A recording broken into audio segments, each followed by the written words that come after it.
Hello everyone, welcome to What If Issei Became the Guardian of the Dark Elves movie. Before we start, please go support Cherysarf1 for writing that awesome fanfic. This is the translated version I made. There will be some mistake in character's gender, but of course Issei is a male. Long ago in the kingdom of the Dark Elves, where this race lived alongside other races of monsters, where there was peace between them, but within the castle of the kingdom where their queen Auriga or Olga lived, discord was thus addressed to the humans, who nicknamed her the Dark Queen, who was feared by both sides equally, including her own people, who respected her and feared her for her power. One day she had received a letter from an old acquaintance of hers who was her greatest enemy, and that person was Celestia Lucross, the reincarnation of a goddess. At first she was going to throw the letter away, but she told her that if she did that she would regret it later, and without further ado she opened the letter to read its contents. Who would have thought that the letter was going to change her life forever? Prologue. In a parallel world where kingdoms, princesses and monsters exist, in a certain kingdom inhabited by monsters, in a certain castle lived their queen, a dark elf who was one of the most powerful beings that existed in her lands, and was the terror itself for her enemies or those who dared to challenge her. But at this moment, sitting on her throne, Olga, Discord Queen of the Dark Elves, was at that moment in a mental conflict, one that has not left her alone for weeks. During those weeks the Queen of the Dark Elves was having several nightmares that did not let her sleep and did not stop increasing her concern for her family, and even though she did not admit it openly, she felt a great fear for the last nightmares she had in that hellish week. Having to deal with her queen's affairs, along with the unbearable memories that came to her mind whenever she had the chance, made it impossible for the queen to concentrate on what was around her. Only one person noticed the sudden changes she had, and that person was Kul, a half-elf who years ago was rescued by Olga and swore to protect her with her life. The same girl grew up to become the queen's right hand, gaining respect and fear of the enemy along with his own people. Worried on a few occasions, Kul asked her if she was in good condition, earning a single nod or an "I'm fine" from her before walking away and locking herself in her chambers, where, still worried, she stayed by the door waiting for her queen as her right hand and friend that she was. Her duty for the queen's well-being was the first thing on her mind without any kind of exception. But unfortunately for her, Olga remained distant from her and now blunt, as if whatever was bothering her was pushing her away, and she, not knowing what to do, only hoped that one day something would happen so that her queen would improve and return to being the discordant Olga that she knew. Without much to do, Kul decided to give his queen space while Olga and her problem worsened. Before, they were just little flashes that passed through his head where dreams returned, but it seemed that each memory brought him a certain level of headache. Thanks to that, Olga's temper and patience were increasingly low, having, so to speak, small outbursts of anger that made her destroy anything in front of her. And let's not even talk about when a person speaks to her. If it was some kind of human invasion, Olga would order them to be killed without a doubt. If we talk about political issues, Olga, with a cold look and a threatening voice, would finish the topic after only 5 minutes. And if you talk about disputes with just a fire spell, the topic ends. If it weren't for the alcohol she drank very often, she might have made a crazy decision to perhaps start another war against the human race. But by doing that she would simply condemn her own people, and she was already quite tired of continuing to see her own people die. Already drunk, Olga collapsed into her double bed to sleep. The soft sheets beneath her made her feel as if she were on a cloud, and so she was able to sleep. Thanks to the alcohol, the nightmares were left alone for that night, giving her a normal sleep that she could enjoy.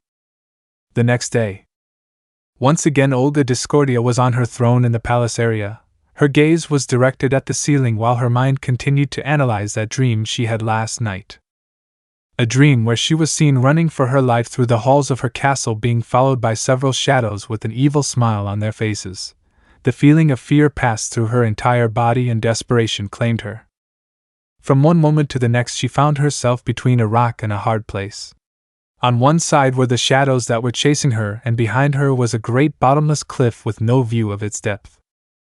The closer the shadows came, the more the elven queen took steps back, begging for help and pleadings that no one heard. The shadows caught her and drew her towards them. With tears in her eyes, Auriga cried out once more, asking for whoever would save her from this dark fate. This dream that seemed like just another nightmare to her suddenly took a great turn of events. From the cliff a loud roar came from the depths and a sea of fire rose where among the flames a giant and imposing figure emerged. With a single movement, the creature that was actually a dragon with a single swipe annihilated all the shadows surrounding the dark elf. She was shocked and surprised to see such a majestic being. The red dragon with emerald eyes looked straight in her eyes, and the beast approached her, scaring the woman who was surrounded by the same body of the dragon that covered her in a hug with its body that generated a warm and peaceful feeling. As if all evil disappeared and left only peace, along with a calm that she reciprocated when she closed her eyes and let the warm embrace of the dragon let her rest. Since she had that dream that night, the Queen of the Dark Elves was analyzing in search of the why and the meaning of that dream, but every thought only led her to more unanswered questions, and it was stressful having to solve this alone. Unfortunately, she was unable to continue as she was called by someone who had just entered through the large door that led to the castle hallway. "Excuse me, Olga-sama." He was a short messenger with a white beard and some wrinkles on his face. They were signs that this man was already a certain age and still continued working. "Messenger," the queen spoke, looking at the aforementioned. "What new news do you have for me, and I hope it is to my liking?" The queen's words made the messenger begin to doubt whether to give her the letter or not, but since it was his duty, he had no other choice. Gathering up the necessary courage, the elderly man searched inside his robes until he found a rather unusual letter catching the attention of the queen. "My dear Queen Olga Discord, this humble messenger reports that a letter has arrived addressed to you," said the man, who advanced a couple of steps closer. "And who is the owner of that letter?" the curious queen asked, and the man prayed to his gods to return home with all his parts.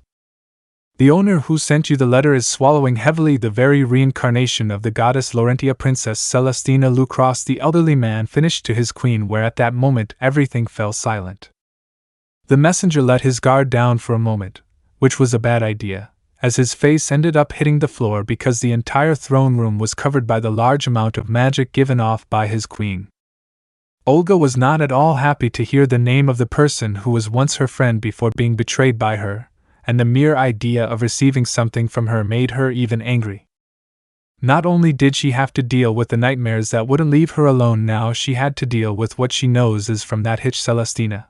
With heavy steps the woman approached where the messenger was and took the letter to go to her room, leaving the poor man, who was helped by Chloe, who was nearby. "You are fine, sir," she said, and the man nodded while holding his chest.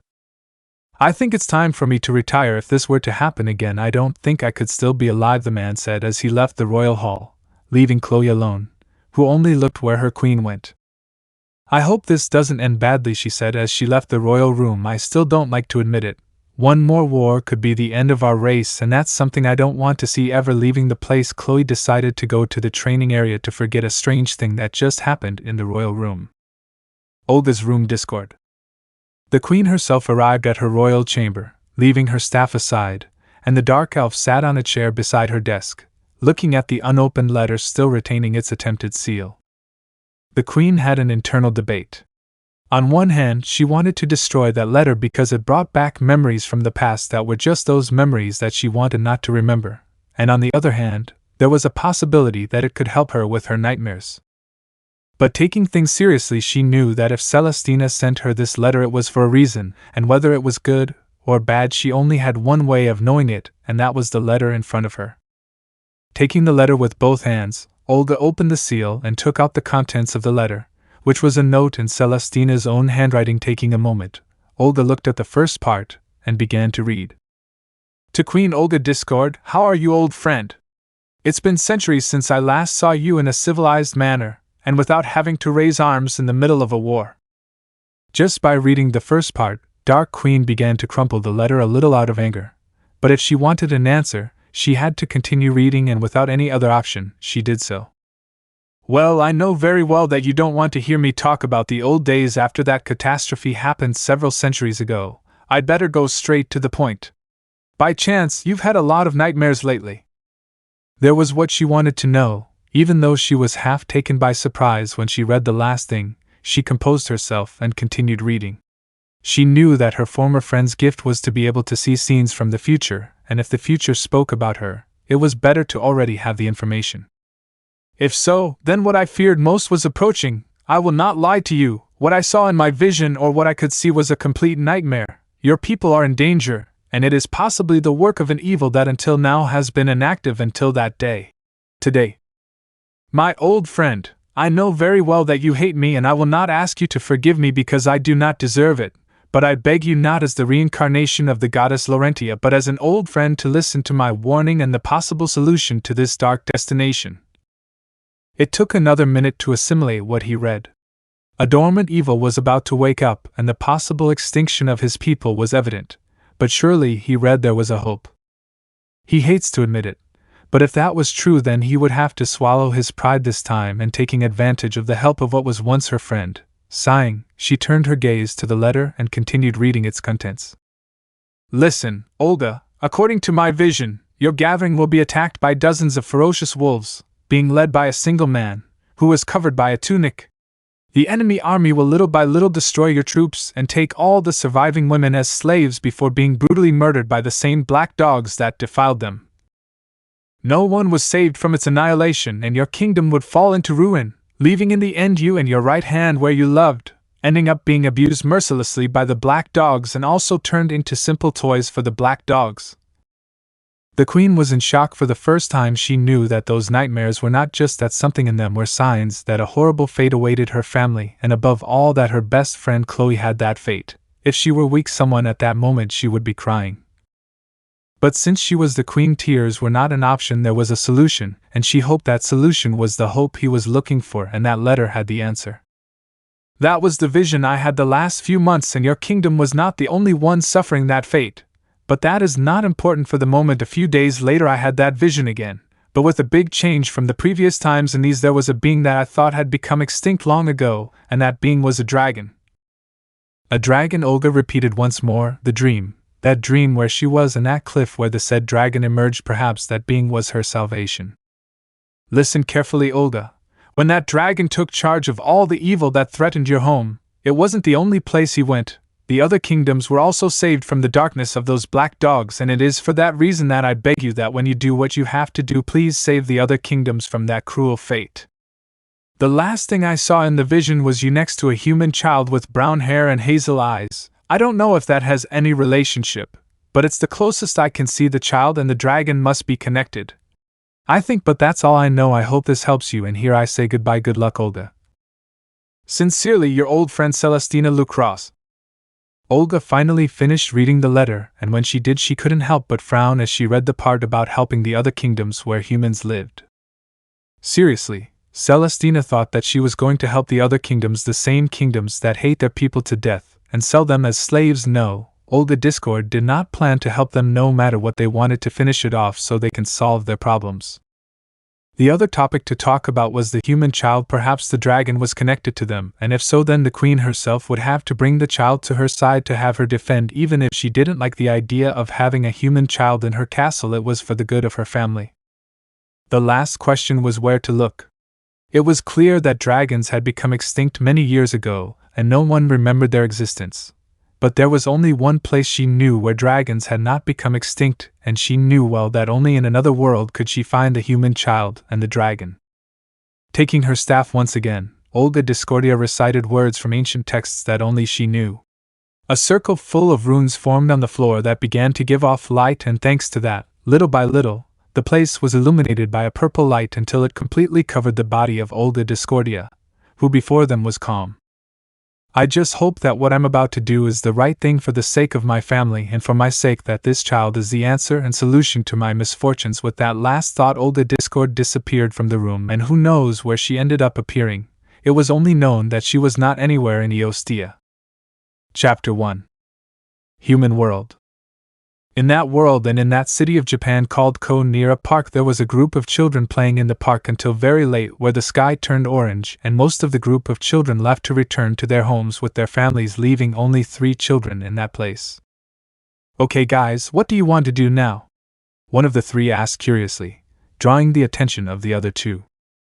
It's not obvious. Let's do the usual, said the second one, taking his backpack and taking out a +18 magazine. Oh yes, I thought I was the only one who brought them today, said the first one, also taking out a +18 magazine from his backpack. So the trio of children went to hide inside one of the games that were in the park to avoid being seen by anyone, but the magazine duo saw the third member just to see what he was reading. Damn Issei, you were supposed to bring a magazine like us, not a stupid hero manga, the first one complained to the boy known as Issei. Leave it, Matsuda, you know that Issei is not like us yet, the second calmed Matsuda, who still looked upset. I'm sorry, but my mom won't let me have one and dad says those magazines aren't for me, the brown-haired boy spoke honestly, making the two friends sigh. Old man, I understand that you listen to your parents and all that, but sometimes we wonder when you will give up that dream of being a hero. Motohama put down the magazine and looked at his third friend seriously. You know it's just a dream, Issei. I don't care, the brown-haired boy responded with some anger. I know that I will be a hero and I will have a good power along with a beautiful harem of girls who love me, for whom I am determined. The boy raises his fist with determination. Yes, whatever you say, friend. Matsuda ignored him and continued looking at the magazine. Yawn, sorry guys, but I'm leaving first if you don't mind. I'll go with you anyway. I have homework to do, and if I don't do it my mom will beat me up. Motohama also left, and they both said goodbye to the brown-haired boy, who stayed alone in that place reading his manga without knowing that a certain dark elf was listening to everything behind a tree, and an idea crossed her mind, an idea that would end up benefiting her as well as the brown-haired boy. I think this is going to be easier than you imagine, Olga thought at the idea and the moment that fate benefited her before her eyes. Olga Discord had arrived at an alley in the city of Ko where for some reason her instinct told her that what she was looking for must be here. Obviously, to avoid problems, the dark elf used a spell that made her unable to be seen by the human eye, and so she easily walked through the city streets in search of that key to her salvation. The path was not easy. Having to search for several hours for that chosen child was not an easy task, adding the fact of detecting some trace of magic that could give her a clue. Unfortunately, it was not like that among so many children, and none was the one she was looking for. Such failure in her search made her want to go home, or at least kick a rock in frustration while grinding her teeth. Time was of the essence, and she knew perfectly well that at any moment she would be discovered by someone who did not want to be seen or to know of this journey she was making. Exhausted, the dark elf sits on a bench near a fort and begins to reflect a little on the decisions she herself had made and that led her to be in this current situation. First, without warning, he came into this world to take a child who had nothing to do with his problems and force him to get involved in said problems. This is certainly frowned upon from his point of view. Second, becoming a tyrant because of the nightmares that tormented her, and those acts she committed were not worthy of a queen. Third, breaking a rule that she and the reincarnation of the goddess Laurentia had sworn to never break with those on the other side, but it was too late to turn back. Without further ado, Olga stood up and continued walking until she ended up in a part of the park where she could see 3 presences near her, 2 that were not that big a deal, and the third was what caught her attention the most. Carefully, the dark elf positioned herself behind a tree, and with her enhanced senses she listened to the whole conversation, even the part about one with the dream of being a hero. It was then that an idea crossed the Dark Queen's mind. She waited for the other 2 to leave and leave the brown-haired boy alone in the place, the perfect place to start her plan that would have a good result. A few minutes later, the brown-haired boy stopped reading and stood up to get off the game he was in. It was late, and the brown-haired boy had to go home while he still had time. When he was about to leave, the brown-haired boy felt something unusual in the environment that surrounded him, and that something was coming from next to him. Out of curiosity, he turned his gaze only to find something out of the ordinary. It was a woman covered in a bush that only left her brown eyes visible, sitting on a bench with a crystal ball. The brown-haired boy, out of curiosity, approached her to see her better. Even though her face was covered and her black clothes hid her body, the brown-haired boy couldn't help but admire the woman's beauty so much that her cheeks turned red. The woman stopped looking at the crystal ball and fixed her beautiful eyes on the hazel eyes of the brown-haired boy who, being now the center of attention, could not help but get a little nervous. Hello, with some fear the brown-haired boy welcomed. How are you, young man? The woman returned the greeting in a friendly tone. Excuse me, but what are you doing here, miss? The brown-haired man was respectful and careful with his words. Oh, nothing, he was just waiting for someone to see his future. No problem, the woman kept up the conversation with the boy. Wow, can you see the future? Of course, kid, After all, I'm a fortune teller. The woman lifted her chest with pride. Even though it was actually another story, it was easier than I thought. She thought the last thing, changing her personality for seconds. Olga Discord waited for the boy to pack his things to leave, where she took advantage of that time to cast a spell and change her appearance. Once that was done, she waited for the boy to come out and begin her role as a fortune teller to finish what she came to look for. Tell me, boy, do you want to know your future? Returning to her role, Olga made the crystal ball shine and the chestnut ended up in the wolf's mouth. Of course, the brown-haired boy was filled with joy, but there was something else on his mind, and that made him a little sad. Is something wrong, kid? Olga was confused. She saw that her plan worked, but from one moment to the next, everything changed. Miss Guest, can I ask you something? The boy felt sorry and started playing with his little fingers. Well, I don't see a problem as long as it's within my reach. The dark elf had to accept. She didn't want to lose the opportunity that destiny gave her. Well, I can. Give him a kiss. Already sufficiently embarrassed, the brown-haired boy spills the beans, taking the elf by surprise. He's seriously asking me that? Olga thought, a little surprised. But if this was necessary, then who is she to avoid such an opportunity? One just hope that's all it is. I don't see any problem with that, so go ahead. With the green light, the brown-haired boy climbed onto the bench where the elf was while Olga removed her hair, leaving her beautiful face visible to the brown-haired boy. With sadness, the chestnut approached the woman, and once they had shortened the distance between them, the chestnut placed a kiss on Olga's cheek. Discord. Olga had to admit that the kiss tickled her a little and that her lips spread a little up there, but returning to her role and mission, the dark elf covers her face again and puts the crystal orb to work. Very well. It's time to see your destiny, Olga said, and the boy's eyes turned into stars with emotion without noticing a slight pink mist surrounding them little by little. Wow, your destiny is greatness, boy. Congratulations. Olga, pretending to smile, sees how the boy shouts with joy. That means I'll be a great hero, the boy said, and Olga agreed. Sure, she replied. I will be rich too. Also. And I will have a beautiful harem. If you try hard and give it your all, then definitely, she replied, looking at the boy as happy as a clam. Yes, yes, yes, yes, yes. Yes, yes, yes. Yes, dizzy and miss. What is happening? The brown-haired boy suddenly felt dizzy and dazed without noticing that Olga was standing near him. What's happening, kid? Is that you're about to fulfill your destiny? Removing the camouflage spell, the woman walked 2 steps until she was near the boy who was about to fall. And what destiny? His feet came out, and his body fell to the floor, still staring at the woman. You still don't realize, kid, your destiny is to be mine. The brown-haired boy finally fainted, and Olga picked him up from the ground like a sack of potatoes. With the other hand, she used her staff, and in the blink of an eye, they both left the park without a trace. Not knowing that they were being watched by someone who was watching everything from afar. Taking out his cell phone, hello, please contact Azazel-sama. I have news you need to know, the man would say before leaving the place through a magic circle. Back to the world of Eostia. Olga Discordia returned to her room, now carrying a sleeping brown-haired boy at her side. In a short time she had to proceed to make a scene that could easily convince the boy if we added that his mind was innocent with some perversion included. But one thing was certain, this boy will be her savior, whether by good or by bad means. For that she needed the perfect place to make a scene based on the information offered by the book that the boy had in his backpack, and with that knowledge Olga Discordia was in the last phase of her plan. Knock knock.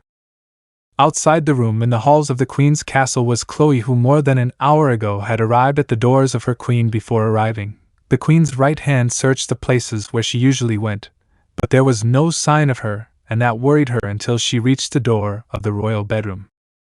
Olga, for her part, sighed. She knew it was a matter of time, and it was time to be honest with someone who was more than just a loyal maid. It was time to be honest with her friend. With the simple word, "Come in," the door grill turned and the door opened, allowing the half-elf to pass through, who respectfully greeted her queen and friend before noticing the second presence, which was the 8-year-old boy sleeping in the arms of his queen. Olga-sama, what are you doing with a human child in your arms?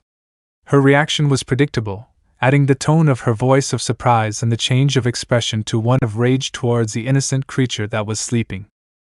Chloe calmed down. With those simple words, the half-elf changed her expression to a more relaxed one without leaving the frown on her face at seeing the sleeping child. I know that my way of acting was not the most worthy of a queen, but everything will be resolved in due time.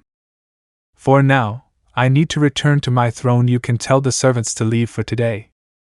Chloe accepted the order. She wanted to know why her queen was acting like that, and now she wanted to know about that child.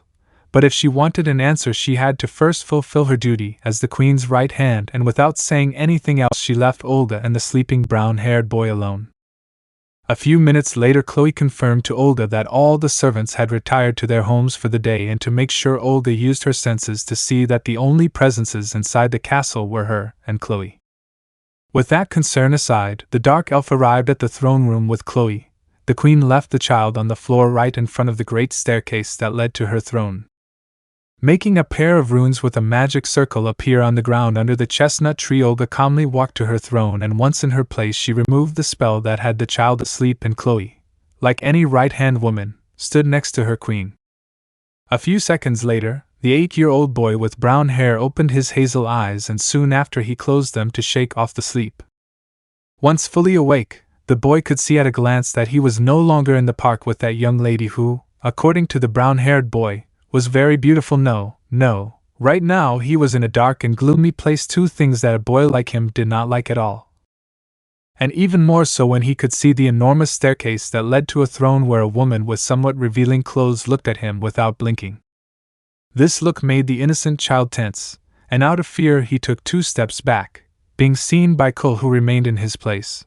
But from the brown-haired boy's point of view, when he made eye contact with her, his heart almost stopped when he saw a look full of hatred like that. A feeling of wanting to see him die crossed the entire body of the 8-year-old boy, and before such a new experience, without being prepared, he let his survival instincts move his body, and without thinking he ran away into the darkness because of the fear that possessed him, being seen by the 2 dark elves. "I told you to calm down, Chloe." That way of the Dark Queen did not finish her sentence when she saw how at maximum speed Chloe was in front of the boy with 2 blades in hand, ready to end the life of her future champion. "Wait, Chloe." But it was too late. Chloe was too close to the boy, and a direct attack was her downfall. While the boy's state went from fear, despair to complete shock, only a few seconds were needed to have that woman ready to end her life. Tears were quick to come out as the boy's entire surroundings began to move in slow motion. He watched as both blades approached him, being seen with a dark look from his attacker, where he couldn't help but ask himself, what did he do wrong? Was it his fault for waking up in this place? Was it his fault for wanting to live a fantasy dream? Is it his fault for talking to a strange woman? And the biggest of all those questions was I born just to die here? Suddenly something changed, a change that not even Laurentia's reincarnation predicted, and not even Olga Discordia herself saw coming in a million years. An explosion from one moment to the next. The boy's low magic reserve suddenly rose, far surpassing the Dark Queen. The child's body was covered by intense flames that attacked everything that was within 6 feet of him. Covered in a pillar of fire, the child screamed at the top of his lungs, refusing to die, unaware of the line of destruction he was causing. The fire burned and burned until it came out through the great roof of the castle, being like a pillar of light directed towards the heavens, and being seen by everyone near the great castle. But what many do not know is that this explanation of magic reached a few enemy kingdoms that were on the side of the human race, but that case was not relevant at the time. Chloe masterfully evaded each wave of fire that deviated from her path, causing the half-elf to be attentive at all times to avoid being hurt, even leaving her defense to block a last attack to defend her queen, who still wanted her in her place. Olga Sama must withdraw if I can. His dialogue would be interrupted when he heard his queen hitting the floor with the tip of her staff with force. Chloe turned to see her, noticing that her mistress's eyes were covered by her hair, adding the presence of her magic that covered her completely, and also noticing where her staff hid, it had been embedded. "Chloe, what did I tell you?" Showing a single eye was enough to make it clear that she was not at all happy about her servant's action. Chloe was speechless. Seeing her mistress like that scared her too much, and adding to the lack she did, things were not looking good for her. Without anything else to say, the queen stood up from her throne, took her staff, and went down the great stairs until she was a certain distance from the child inside the pillar of fire. Olga noticed how her skin was burning and her clothes were turning to ash. It was obvious that if she didn't do something, the child would die from his overload of magical power, and that would be a great tragedy. not because her hopes depended on that child, no sir, but because she would be ending a life that was just beginning to live. With that in mind, Olga Discord cast a spell in an ancient language for the elves of this time, and with all her strength and determination she managed to control the child's magical power until it became null. With no more strength left, the brown-haired boy fainted on the spot after living such an experience that he surely will not remember for the moment, and they fell asleep once again. Without anything to say, Olga walked to where the child was and carefully placed him in her arms. It was too good to be true. She must have known that, after all, she had lived an infinite number of centuries. With a slight turn of her head she looked at her right hand, and with just one look she made it clear that they would talk later. The important thing now was to think about what she was going to do with the child, and the biggest question would be if she remembered what happened. That undoubtedly made Olga's day bitter when she went to her room next to the sleeping child. Chapter 2. In the royal room of Olga Discord. The Dark Queen arrived with heavy steps to her chambers, where she carefully placed the brown-haired child on her bed before she also lay down on the large bed, and without being able to avoid it she took one of the many almudas that were nearby, and with it she repressed a scream with all her evil. On the one hand, she was in a good mood to see that the child she kidnapped was the person she was looking for, but on the other hand, that was bitter because of the first impression she gave in the child's eyes. I was literally still hoping that the boy wouldn't run away when he saw her in person for the first time, but I was talking about an 8-year-old boy. The chances of that happening were high percentages, and even more so if we had the actions of his right-hand man who did not hesitate to try to kill him. Without a doubt that woman was going to receive a punishment, but now I put that aside. I had to find a way to fix this before all her effort goes overboard and her plans turn against her. Knock knock. Once again the door of her room was knocked from outside, drawing the attention of the Dark Queen. According to her, no one apart from Chloe was in the castle. Supposedly all the servants and guards were out of the castle by her order, so who was this time? Knock knock. There was another knock on the door, and this time it was louder, sending a message that was quite obvious to the Dark Queen, who sighed once more and, with no other option, let the other presence through the door. My sincere apologies for interrupting your rest, Olga-sama, but I do my duty as a royal knight anyway. The second woman now present in the same room spoke with a serious tone which was already customary to hear, and more so when it was about the person in front of the queen. I know perfectly well, Neris, there is no need to apologize for fulfilling your duty. It was the queen's comment to the one she considered the strongest knight among her forces, Neris Linhen, her royal knight. She was a beautiful white-haired woman with a skin color equal to Kul and Olga. She wore armor that left nothing to the imagination of a man, along with a serious character, and free of any joke.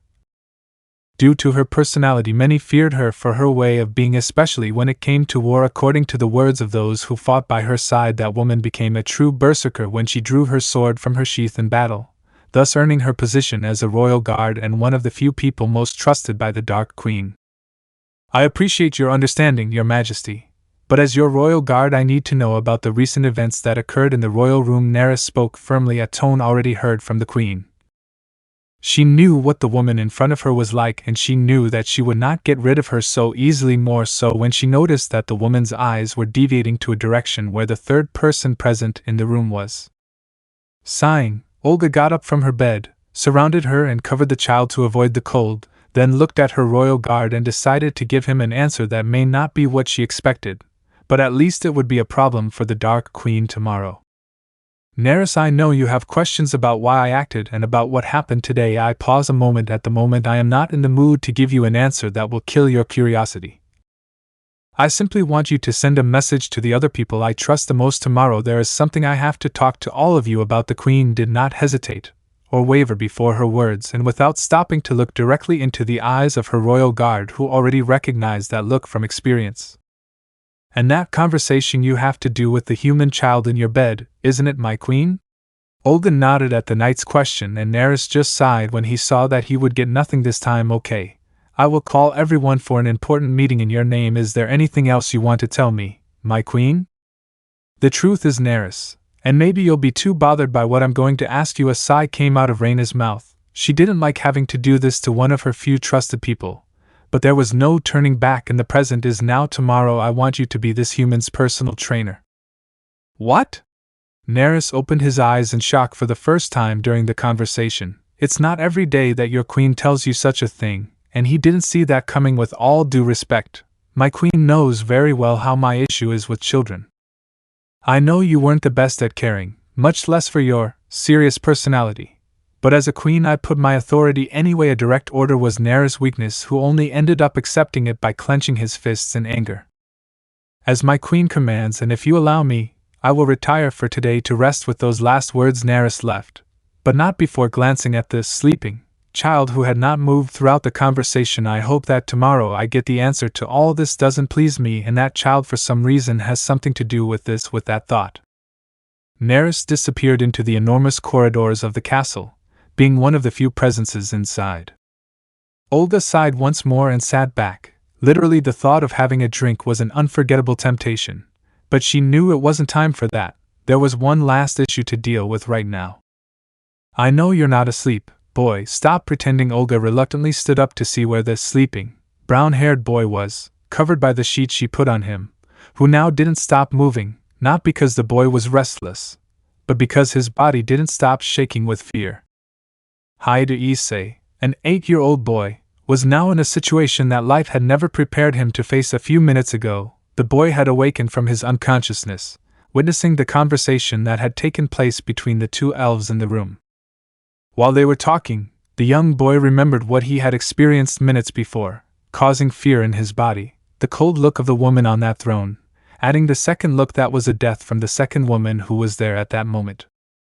If it weren't for the fact that he was already a big boy according to his parents, the young boy wouldn't hesitate to pee his pants. The brown-haired boy would try to put fear aside and focus on a way to escape, but unfortunately for him that was impossible. If you looked closely at the situation, escape is just a dream, nothing more, no means of escape, and surely the two women who were talking at that moment would not like to have to interrupt their conversation to stop him, and adding the weapons that both had in hand, each one left the boy with the only option. Stay in place and let fear cover your body, waiting for a miracle that would never come. Saw what was missing, Olga thought discordantly to herself. It was a possibility that the child remembered what happened, but for her it was more preferable that he did not even remember it. Unfortunately, things did not go that way. She had to calm him down somehow, or things could get out of hand more than they already were, or it would end up requiring the use of brute force, and she didn't want to do that. Thinking of several ways to deal with the child, she only ended up getting one result, which was a song that her late mother sang to her to sleep. Those moments were unforgettable memories for the Dark Queen, who couldn't help but smile slightly.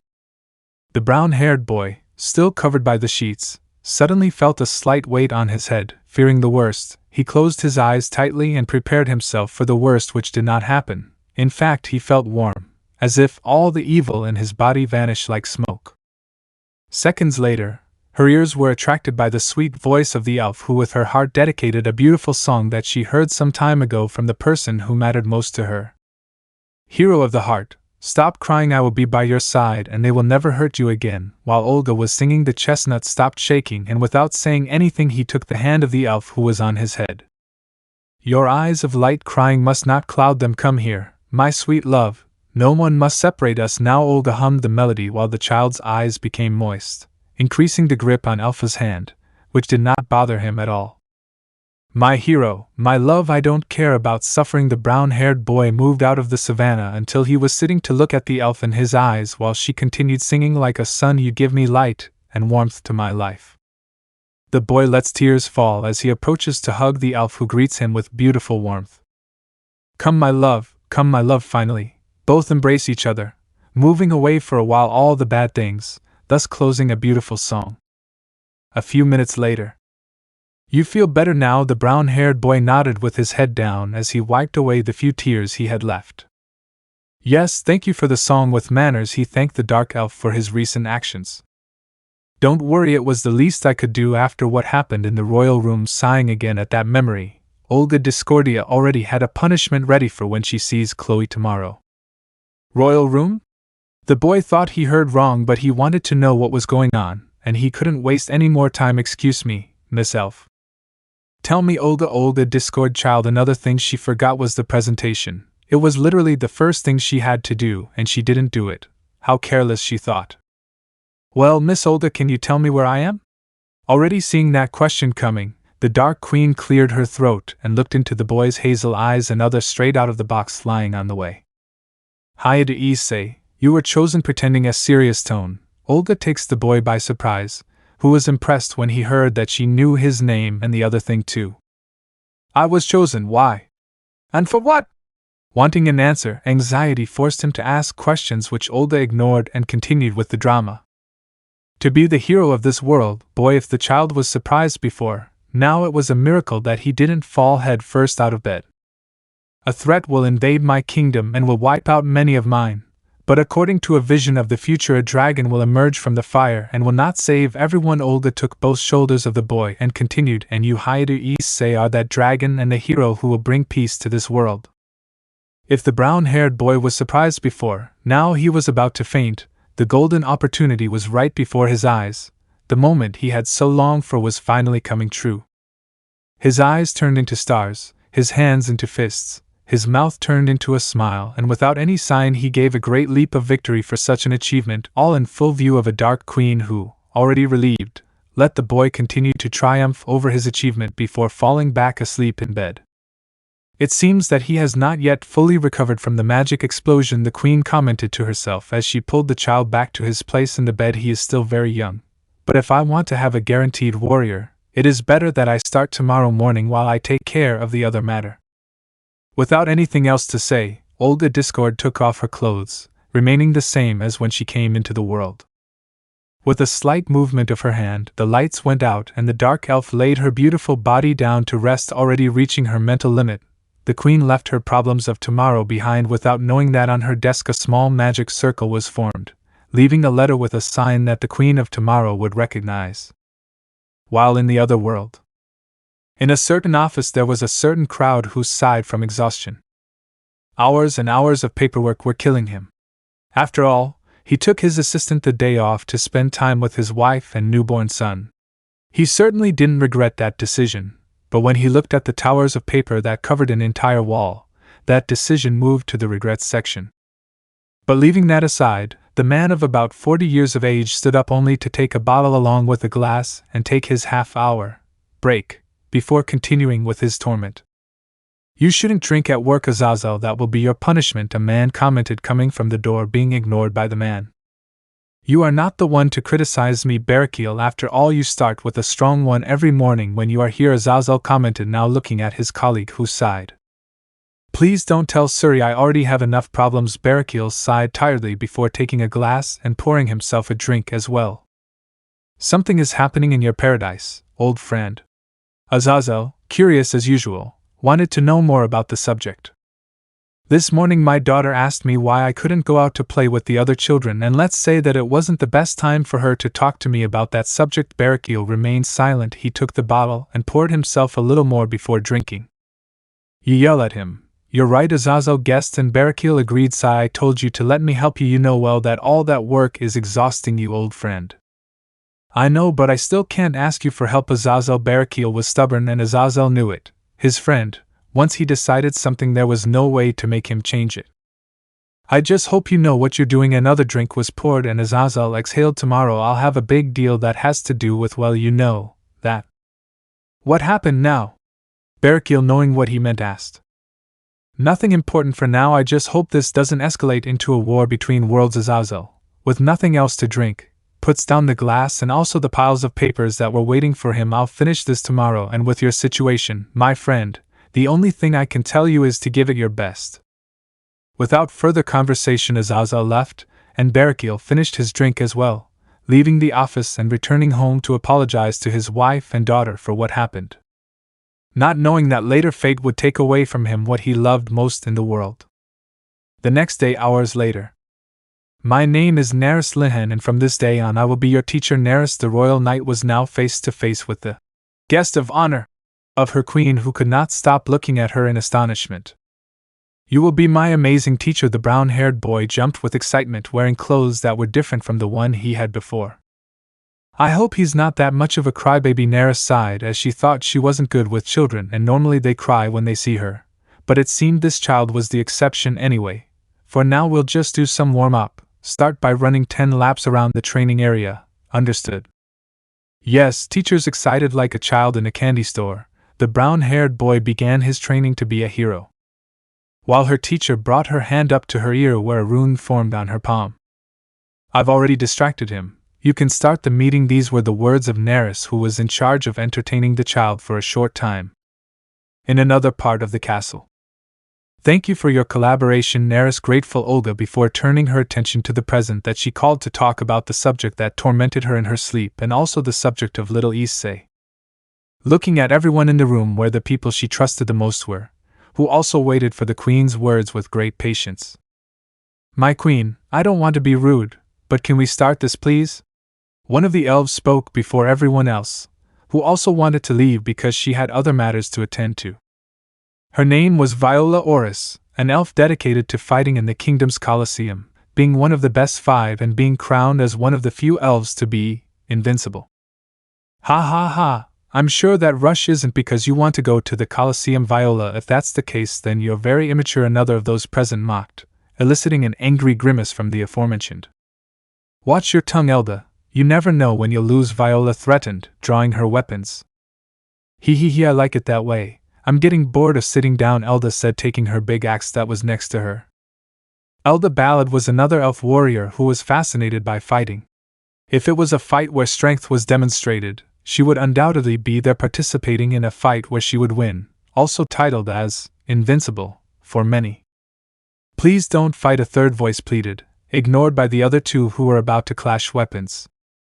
There's no point, Evelyn. Once they get like this, there's no one to stop them. The elf cemented herself beside her and just sighed and looked at her queen. I'm sorry for this inconvenience, my queen, the elf apologized, which Alpha just accepted and sighed, knowing how all the elves were, who were extremely trustworthy.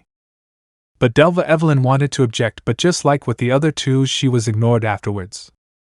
Evelyn Celebrian was not a warrior elf, much less a sorceress. She was just an elf who was in charge of work such as economic matters or important paperwork that helped in political and commercial matters. In the case of Delva Celebrian, she was the second royal knight, coming in second and falling behind Neris, a woman who is cold and calculating in war, but in times outside of war she is a passive and pleasant woman. Era, it seems that things did not go as our queen wanted, right? Misery Stentrem, a certain elf mage, spoke to her winged companion who was only playing with one of her locks of hair out of boredom.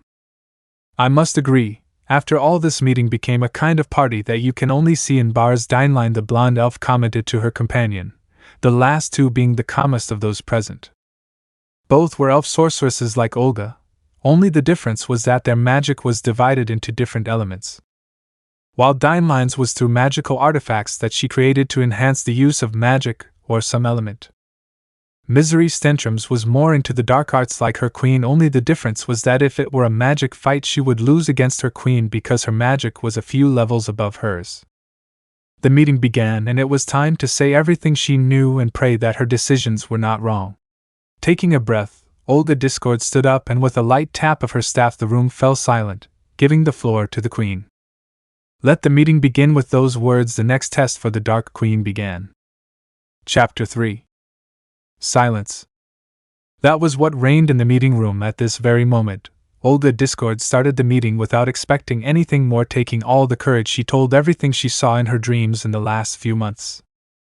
The fall of her kingdom at the hands of the Kuroinu mercenary group, the extinction of her people, the betrayal of some of her people in order to satisfy their lust only to end up being killed by the Kuroinu, the horrible end of her and Chloe at the hands of those mercenaries and their leaders. Without a doubt, that great amount of information was too much for one person, or in this case for a normal elf, but she would not be the Dark Queen if it were not for her will of steel that led her to be what she is now. Once the Queen's words were finished, the place fell into total silence, with many thoughts in the minds of those present who slightly let their displeasure be seen. For Chloe, that information coming out of her queen's mouth filled her with hatred for herself as well as for humans.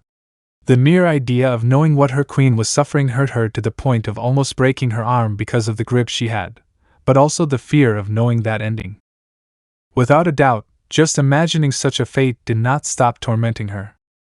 Delva felt disgusted in many ways. She who was a royal knight defeated by a mercenary army undoubtedly made her angry just thinking about it, and knowing her end was something she did not want to even imagine, but like every living being, fear arose from within, and that fear could not help but form images of the fate of those she saw as friends and, even if she did not admit it, family.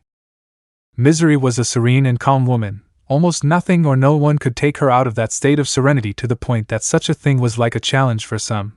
But for the first time that beautiful smile that adorned her face was changed by a look of disgust. Defeated by Kuroina's group was a low blow to her pride. But the fact of knowing the fate of her companions was what made her let out some of her dark aura. Elda was not happy at all. The table was a clear victim of her fury when she learned of the queen's dreams and that destiny for her people. In a slight outburst, she destroyed the first thing that was in front of her, and that was the table that was right now divided into two by Elda's axe. Unforgivable, she whispered, angrily biting her fingernail. Evelyn, for her part, was covering her beautiful face with her hands, letting the tears fall and run down her arms. The images of so many victims just for a selfish desire of that level was unforgivable, and knowing that she was also part of the countless victims made her feel worse. Deinlein, like Viola, were the only two elves who kept their composure in the face of such information given by their queen, who expected such reactions, whether exaggerated or light, were predictable for her. It's not every day that you find out about a nightmare future for every woman. You'd have to be very stupid if you didn't feel something for them. Even though they both seemed calm, they couldn't completely hide the fact that they saw Viola holding the handle of her weapon tightly, and the desire to kill every damn dog in that group. If Olga was honest, the idea of leaving an angry Viola against those bastards was something she wanted to see, but everything in its time.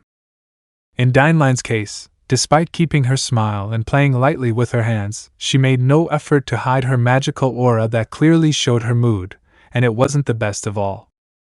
Already reaching a time limit, the queen once again stood up from her place to call the attention of everyone who, despite being in a critical state, were soldiers, and as soldiers it was their duty to pay attention to their leaders when he spoke. I know more than all of you the level of this situation, but we still have to fall before this evil. There are still a few years left before it begins. Until then, I need your collaboration for the next task that I am going to ask you now. Olga took those present out of that cloud. It was not time for this, and it was better to say everything that had to be said. A while later, Olga Discord finished the second matter that she had to do with the little brown-haired boy who now lived in her castle. It was a surprise to everyone except Chloe to know that the queen had brought a human child to her territory, knowing what his current status was with the human race. Omitting the part about the child being from the other world, Olga Discordia continued telling the missing part of her dreams where the dragon of the Sea of Fire appeared and protected her, of course, also omitting the romantic part, of course. When it ended, I noticed that the atmosphere in the room changed to a calming one. The idea of knowing that they had the key to victory and a different ending completely changed everyone's mood. Now there was only one thing left, and it was the part that would be the difficult part at this moment, and that was to convince the seven to help strengthen the child. It was no joke. Olga was the Dark Queen of her kingdom, but there were parts that she couldn't do, like hand-to-hand defense training, swordsmanship, and finally combat stances. The use of magic was something she could teach him, but she preferred that someone else take care of that.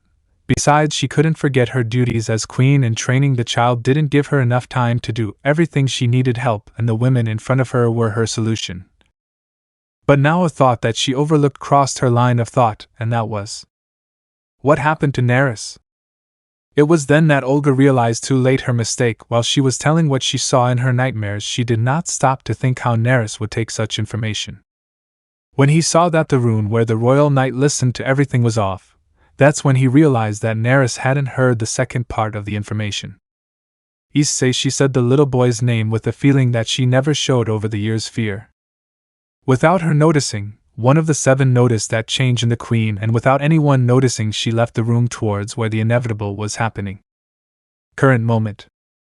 The training camp turned into a dueling field where a poor boy no more than 8 years old was seen escaping from the woman who was his teacher. When Neris ordered the boy to do those 10 laps around the field as a means of distracting him and giving his attention to what was being discussed at the meeting, the little brown-haired boy gave his all to complete the 10 full laps without a break in between. Giving his all and ignoring his teacher's movements, the young Issei finished the 10 laps, and with a smile of victory he went with his teacher for the next lesson to be able to take another step, and be a hero. It's a shame that things weren't going to be like that. In the case of Neris, his mind brought back old memories from his past. That was his life before he was a royal knight and defender of the Dark Queen.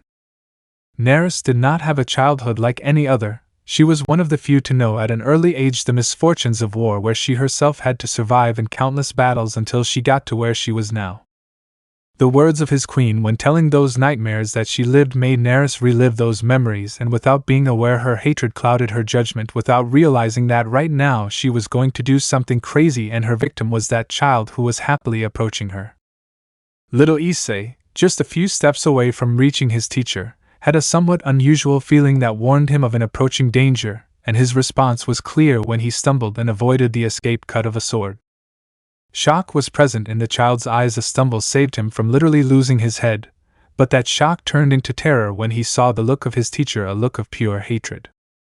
Letting his instinct guide him, the little brown-haired boy evaded as best he could the attacks of his teachers. What was happening now was not part of the training, that was certain for the boy, but at times like this it was preferable to escape than to fight more because of the woman's action. Ducking his head, the boy evaded a brutal blow from Neris. Said blow was charged with such force that the wall he was the victim of ended up falling to pieces, further frightening the innocent child who continued with his attempt to escape. "You will not escape, human trash," Neris said, throwing an air slash that cuts a few strands of the child's hair. "Mommy," the child screamed inside. He was not able to scream because of the lump in his throat. Fear did not let him say anything, and his desire to live controlled his actions. The child's hazel eyes rested on where he arrived with the Dark Queen and the woman who was supposed to be his teacher. A few hours ago the little boy ate his breakfast with the elf, where she explained to him that this day he was going to start his training to be a hero that he so desired. He never expected that when the time came the Queen would introduce him to another woman he didn't know, but if the Dark Queen trusted her, then he could trust her. He never prevented something like this from happening in his life, as he was literally now fighting for his life, and the slightest carelessness would lead to his death. Already with a plan in mind, the boy continued his escape, avoiding the elf's attacks as best he could. Due to lack of experience, the child ended up receiving cuts that ripped through his clothes and hurt his skin, surely leaving marks that will be memories when he grows up. Being close to his destination, little Issei would jump, dodging the horizontal cut that Neris sent him. The child remained in the air, and thanks to his momentum he was about to reach the entrance if it weren't for the fact that Neris already knew of his plan. "It was a good try, Brad," however, appearing at his side. "That's not going to save you." Neris gave him a strong stop that sent the boy away from his escape. Something like that.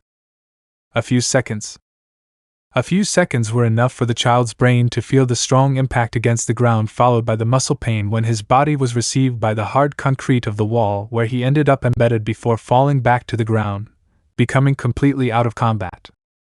Motionless only with the strength of moving his head, the boy saw how his teacher approached him, dragging the tip of his sword against the ground, leaving a trail. The child's brain was sending signals to move, but the pain prevented that function, and his brain still did not stop vibrating from the old man's shaking. Neris was only 3 feet away from the boy, leaning his back against the wall, the cold gaze the woman was sending to the boy not changing at all. She raised her sword ready to finish off the child as if he were just another enemy. Neris would have no mercy on anyone who threatened her people, and if she had to stain herself with blood to keep this peace in order, she did not care. "Disappear!" With that single word, Neris' sword descended before the 8-year-old boy's eyes. The world moved in slow motion before the boy's eyes. He watched intently as the sword descended upon his life as if it were the most important thing in the world to the boy. His life passed before his hazel eyes as if it were a recount of everything he had experienced while he heard a countdown ringing. He didn't know why, it was simply the only sound his ears could pick up in the current situation. The first memory that passed before his eyes was the day he was born. The second was the progress of his life until now. Third were the faces of his 2 friends. Then the fourth was the face of his best friend Shidu. Fifth, the memory of the previous night when I heard Olga's melody. Sixth, the memory of his happiest moment knowing that he would be a hero. The 7th image was the smile of his late grandfather who taught him the wonders of women. The 7th image was his parents smiling at him during their family time, a moment that was a great joy for the child. The 8th memory was when he first met Olga Discordia. And the last memory, an image that passed through his mind, was the smile that the Dark Queen herself gave him, a smile that was the most beautiful he had ever seen in his entire life. Another memory was added at the last minute, a memory that he did not remember, and that memory was the dream of a sea of fire along with a suffocating heat. But what caught his attention the most was the creature that emerged from that sea of fire, and that creature was a dragon. I don't want to. A thought that traveled through the darkness. I don't want to. A thought that was increasing in speed where in the distance the light was seen. I don't want to. The light will intensify and the desire will become stronger. I don't want to. The light consumed the thought and reality illuminated, once again revealing the scenario that was taking place. But the difference is that this time it is completely different. No, I want. A light began to emerge from the child's hand. His eyes blinked again just seconds before the end. Disappear, said his attacker without expecting the sudden change in the atmosphere that came directly from the child. But what? I don't want to die without expecting anything. Another explosion of magic manifested itself, sending Neris skidding against the ground. The royal knight clung to his sword, nailing it to the ground to stand firm against the waves of power unleashed by the child. Neris, covering himself with his arm from the earth, was able to witness how the child's right hand formed an emerald-green gem that slowly covered him in a reddish light, revealing a large gauntlet with 2 golden spikes at the end. At the sight of Neris, she could feel the great power that came from said gauntlet, a power that surpassed her, and that she was not going to allow her to continue with this. She pulled her sword out of the ground and, determined to end the boy's life, went straight towards him. In the case of the brown-haired boy, he couldn't move due to the overload of magic. It was an experience he had already lived before, only he didn't remember when it happened. In just a few seconds, Neris closed the distance, and once again launched a horizontal slash against the boy, but this time it was different, and the reason was that someone else was interfering this time, and that someone was an acquaintance of Neris. Delva, he said the name of the child's defender who made Neris retreat. What does this action on your part mean? That's enough, Neris. Stop right now. Delva, the second royal guard, stood firm before her companion, who looked at her angrily. I will not allow you to hurt this human, Neris. It's a threat, woman, don't you realize? Neris, still blinded by hatred, looked ugly at the boy who was now standing motionless after the explosion of magic he had released. It is true that the child has a potential that surpasses us, but sighing, I cannot let you do what you please. Delva got into position to fight, and Neris did not hesitate to follow her. If you want it that way, Neris wasn't going to hold back. They could be friends. But in a fight, that doesn't matter. Don't think you'll have it easy with me. I know perfectly well. Without further ado, the two jumped into combat, clashing their weapons against each other. All in full view of the boy, who watched with guilt the fight that was taking place. The brown-haired boy witnessed how Delva was put against the wall to cover herself from the rain of Neris' constant attacks. She did not hold back, as she had said. Some parts of Delva's armor as well as Neris's were separated from her body, also causing some damage. While this fight was taking place, which would end up leaving one of them seriously injured or even dead, the child's mind was filled with the thought of stopping this once and for all. Unfortunately, he couldn't move. His arm was very heavy because of the gauntlet that formed on it, adding that this overload of magic left him exhausted. Even so, he didn't want to stop or give up. He wanted to stop this once and for all without being aware of the gauntlet gem shining. The boy took a step, then another and another. His walk did not stop despite feeling his body heavy. He did not give up due to tiredness and continued without looking down. The floor burned with each step due to the fire coming out of his feet, leaving a burning trail from back to front. Stop, it was the child's plea. He had no strength to speak, and the elves continued their fight. Enough, he pleaded again without being heard. Neris, with some wounds from Delva's sword, noticed that his rival had lowered his guard, and in a quick movement he gave her a kick from the side that made her lose her balance and broke her guard, giving the green light to Neris, who was quick to draw his sword against his rival. Delva saw the sword descend and in a desperate attempt put her arm out to block the attack. The idea of losing a limb was clear in the woman's mind. We accepted the result of this fight, and its defeat, or so it should have been if it weren't for a third voice. Stop now, it was the last cry of the child who, without being aware of his actions once again, jumped, and stayed in the air. The gauntlet glowed in a green color that temporarily shielded both dark elves, and in just an instant the boy struck the ground, forming a line of large pillars of fire that surrounded the two women, and the fire covered them both. The attack did not last long, only a few seconds, leaving the two women with a few burns on their skin. While the boy now lay on the floor passed out with his face buried in the dirt, the gauntlet vanished, leaving the boy's arm as before. Delva and Neris looked at the child in surprise. It was a new experience for both of them. They never expected a child to do such a thing, even in that state. But that didn't take away Neris' anger as he tried to take his sword again. But suddenly the gravity in his surroundings became heavy and his body fell against the ground due to the pressure. Neris, the queen will not be happy at all to know of your actions. Deinlein arrived on the scene with Misery, who without much effort healed the wounds of her friend Delva. Thank you, Delva bows gratefully. Whenever you want, dear. And as for you, Neris, looking at the aforementioned, I hope you're ready to see the queen. With that said, Misery went to where Issei was and gently took him in her arms. Come on, Deinlein, we have to heal his wounds. I'm going, dear. With that last thing, both magicians disappear from the scene, leaving both knights in place. Chapter 4. In the infirmary of Olga's castle discord. The doors of the infirmary opened by themselves, allowing two elves to enter. One was carrying an unconscious child, while the other, with just a few movements of her finger, brought with her everything necessary to treat the wounds of the child who came with them. Sigh, it's obvious that Neris doesn't know how to hold back in a fight. Misery was the first to speak after leaving the boy on the bed, and then stripping him of his torn shirt. The wounds are definitely serious.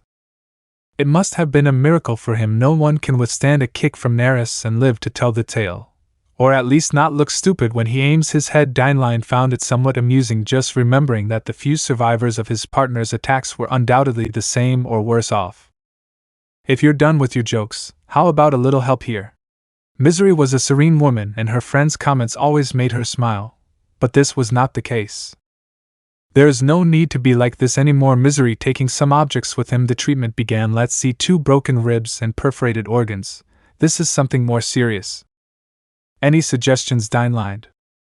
Use more advanced magic if we want him to be in good condition for tomorrow. Deinlein suggested this before noticing something in the boy. While, even unconscious, he continues to release his power. The two elves witnessed how the body of the young brown-haired boy lightly gave off sparks of small flames that were generated in different parts of his body. It was something interesting to see, but one of the two was not in the mood to let things continue to rise to a higher level.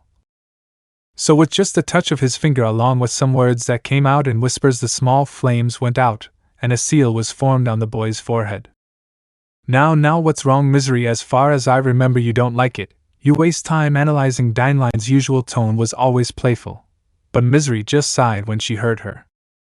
If I'm honest with you, Deinlein, I'm a bit worried about this kid. Alpha's honesty made Deinlein leave the game for a while. What worries you, dear friend? The destiny of this child. Misery touched the child's cheek gently while she and Deinlein took care of his treatment before intervening in that fight. I analyzed that gauntlet they had before it disappeared, and simply the amount of power was greater than the power of our queen. How much power did he have? The question was more out of curiosity. Deinlein had not analyzed the gauntlet. She had simply been in charge of subduing Neris. But now she wanted to know about the object that the child had.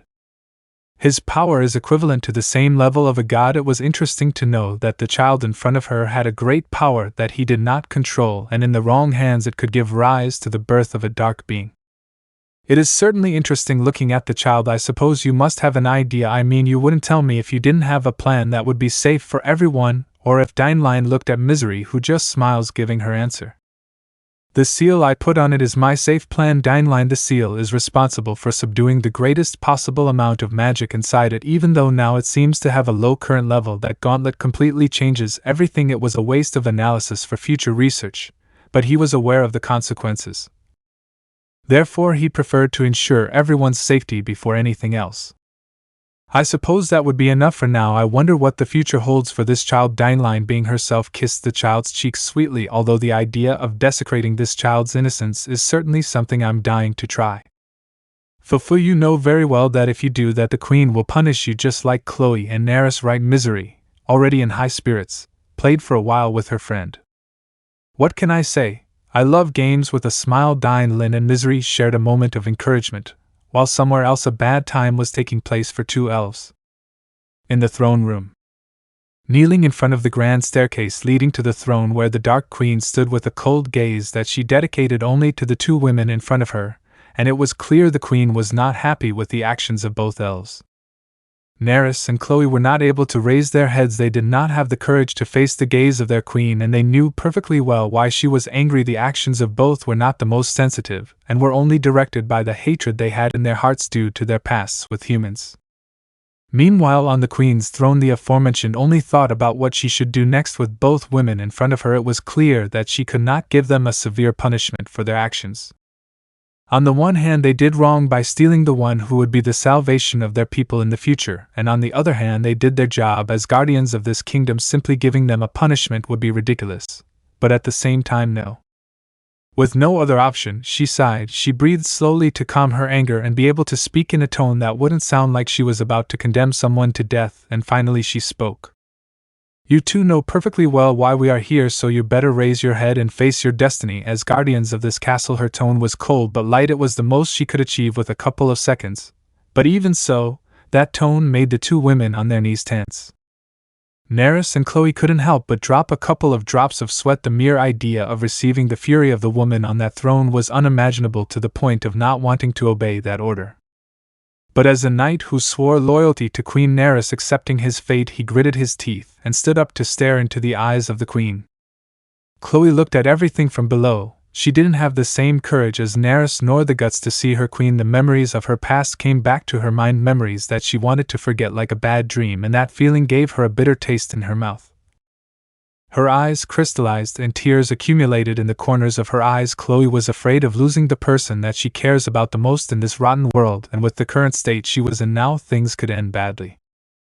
Chloe, the queen's voice sounded very close because it was Olga. Got up from her throne a while ago and silently walked down the large stairs until she reached where her right hand was. She noticed the light drops of water falling on the large red carpet in the room. Olga knew that Chloe was letting her fears dominate her. She may have seemed tough on the outside, but that doesn't mean she doesn't have a heart. Her past still haunted her, and she swore on her life that she would make the son of a hitch who made her go through this from a very young age pay. But that didn't matter now. What mattered was to solve this right now. Chloe, the queen called once more to the half-elf, who did not dare to raise her head. Calmly, Olga brought her hand closer and calmly caressed her head. You have nothing to worry about, Chloe. I'm not angry with me anymore. When Chloe heard those words that were like a sweet fragrance, she couldn't hold back any longer and let out everything she was suppressing from her heart. Tears ran down her cheeks. Her forehead touched the floor, and Olga just stayed silent, listening to the sobs of the one she considered her best friend. In Neris' case it was different. She, like Chloe, suppressed her emotions, but like a living being with a heart and soul, light tears ran down Neris' cheeks, who didn't want anyone to see her. That's why Olga never turned to look at her. She just took her hand, enough of a sign to tell her that everything was okay. It was true that her actions could not be forgotten just like that. Obviously she would have a punishment, but it was not the time to say it for now. It was better to concentrate on helping the two of them and making them understand this issue for the future.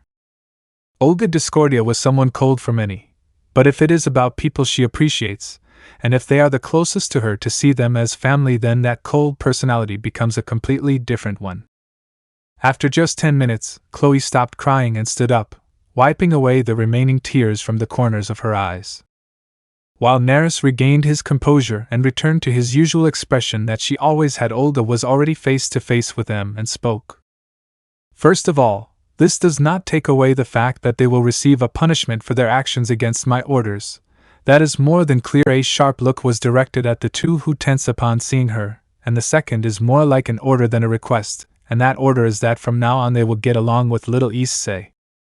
What Neris was the first to react negatively to this order. For her, getting along with a human was raising like your own executioner to kill you. That's impossible. Olga-sama. Chloe followed Neris. The idea of doing that bothered her even more if it was about the human child. I don't want any complaints. Olga let out a bit of her aura that left the two speechless and continued speaking with all the calm she had left. I know perfectly well that both of you prefer to die rather than be nice to any human. I know that perfectly well. So my queen knows that because she wants that human to be here and not with her own people. Nerys from the beginning did not understand why his queen was so fond of that child, and why she wanted him here. Sigh, if you hadn't cut off communication you would know, but I think I should mention it again so you know. Already tired of this, Olga explained once again everything mentioned in the meeting with the others until the last thing she saw, leaving a surprised Nerys with a strong feeling of guilt. I didn't know anything about this. Nerys spoke now, feeling guilty for his actions.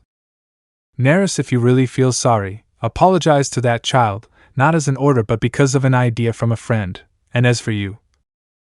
Chloe, Olga looked at her right hand and she stood firm at the voice of her queen. Your punishment will be to fix the roof of the royal hall and the other roofs that go after this one. I also want you to apologize to Issei when you can. I hope I have made myself clear, right? Chloe and Nerys agreed. They wanted to say more about what their queen was asking for, but if they continued talking it was likely that their queen's patience would run out faster than expected, and with nothing more to talk about, each one went their own way after that talk that prevented greater damage than expected.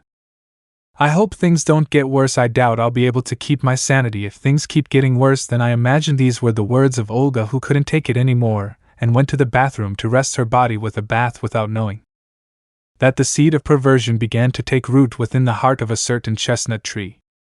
In a certain dream, a small 8-year-old chestnut tree was lying on the grass of a desert meadow. The wind was blowing and the trees surrounded it, also being part of the beautiful landscape that was found in the place. As the chestnut enjoyed the beautiful sun and its warmth in his chest, he felt a light weight that rose in him, calling his attention, and the boy's eyes opened to see what it was. It can't be a mochi slime. The boy happily took what looked like a white slime made of mochi. I thought I'd never see it again. Bon appetit. Without a doubt, the young brown-haired boy took the tip of the slimer's head straight to his mouth so he could suck it and taste its sweet mochi flavor. He crushed it, massaged it, caressed it gently, pinching it lightly to feel its elasticity while his tongue masterfully licked the tip as if he were a karate expert in the martial art, hitting his punching bag left and right to perfect his technique. All that and more towards the young brown-haired boy, who with great happiness enjoyed his mochi slime even though it didn't taste as sweet as he expected, still maintaining a sweetness that he had never tasted in his life. He continued with his mission without noticing that little by little his reality was turning blank. Outside Issei's dream in the infirmary. Damn, this moan is gasped. Crazy Dineline tried to speak in a low voice, but due to a certain detail that was not even in her plans, she was unable to say a complete sentence without moaning or gasping. Once the two elves finished healing Chestnut's wounds, Misery left to give a report of the child's condition to her queen, leaving her friend alone, who already knew her dark intentions well.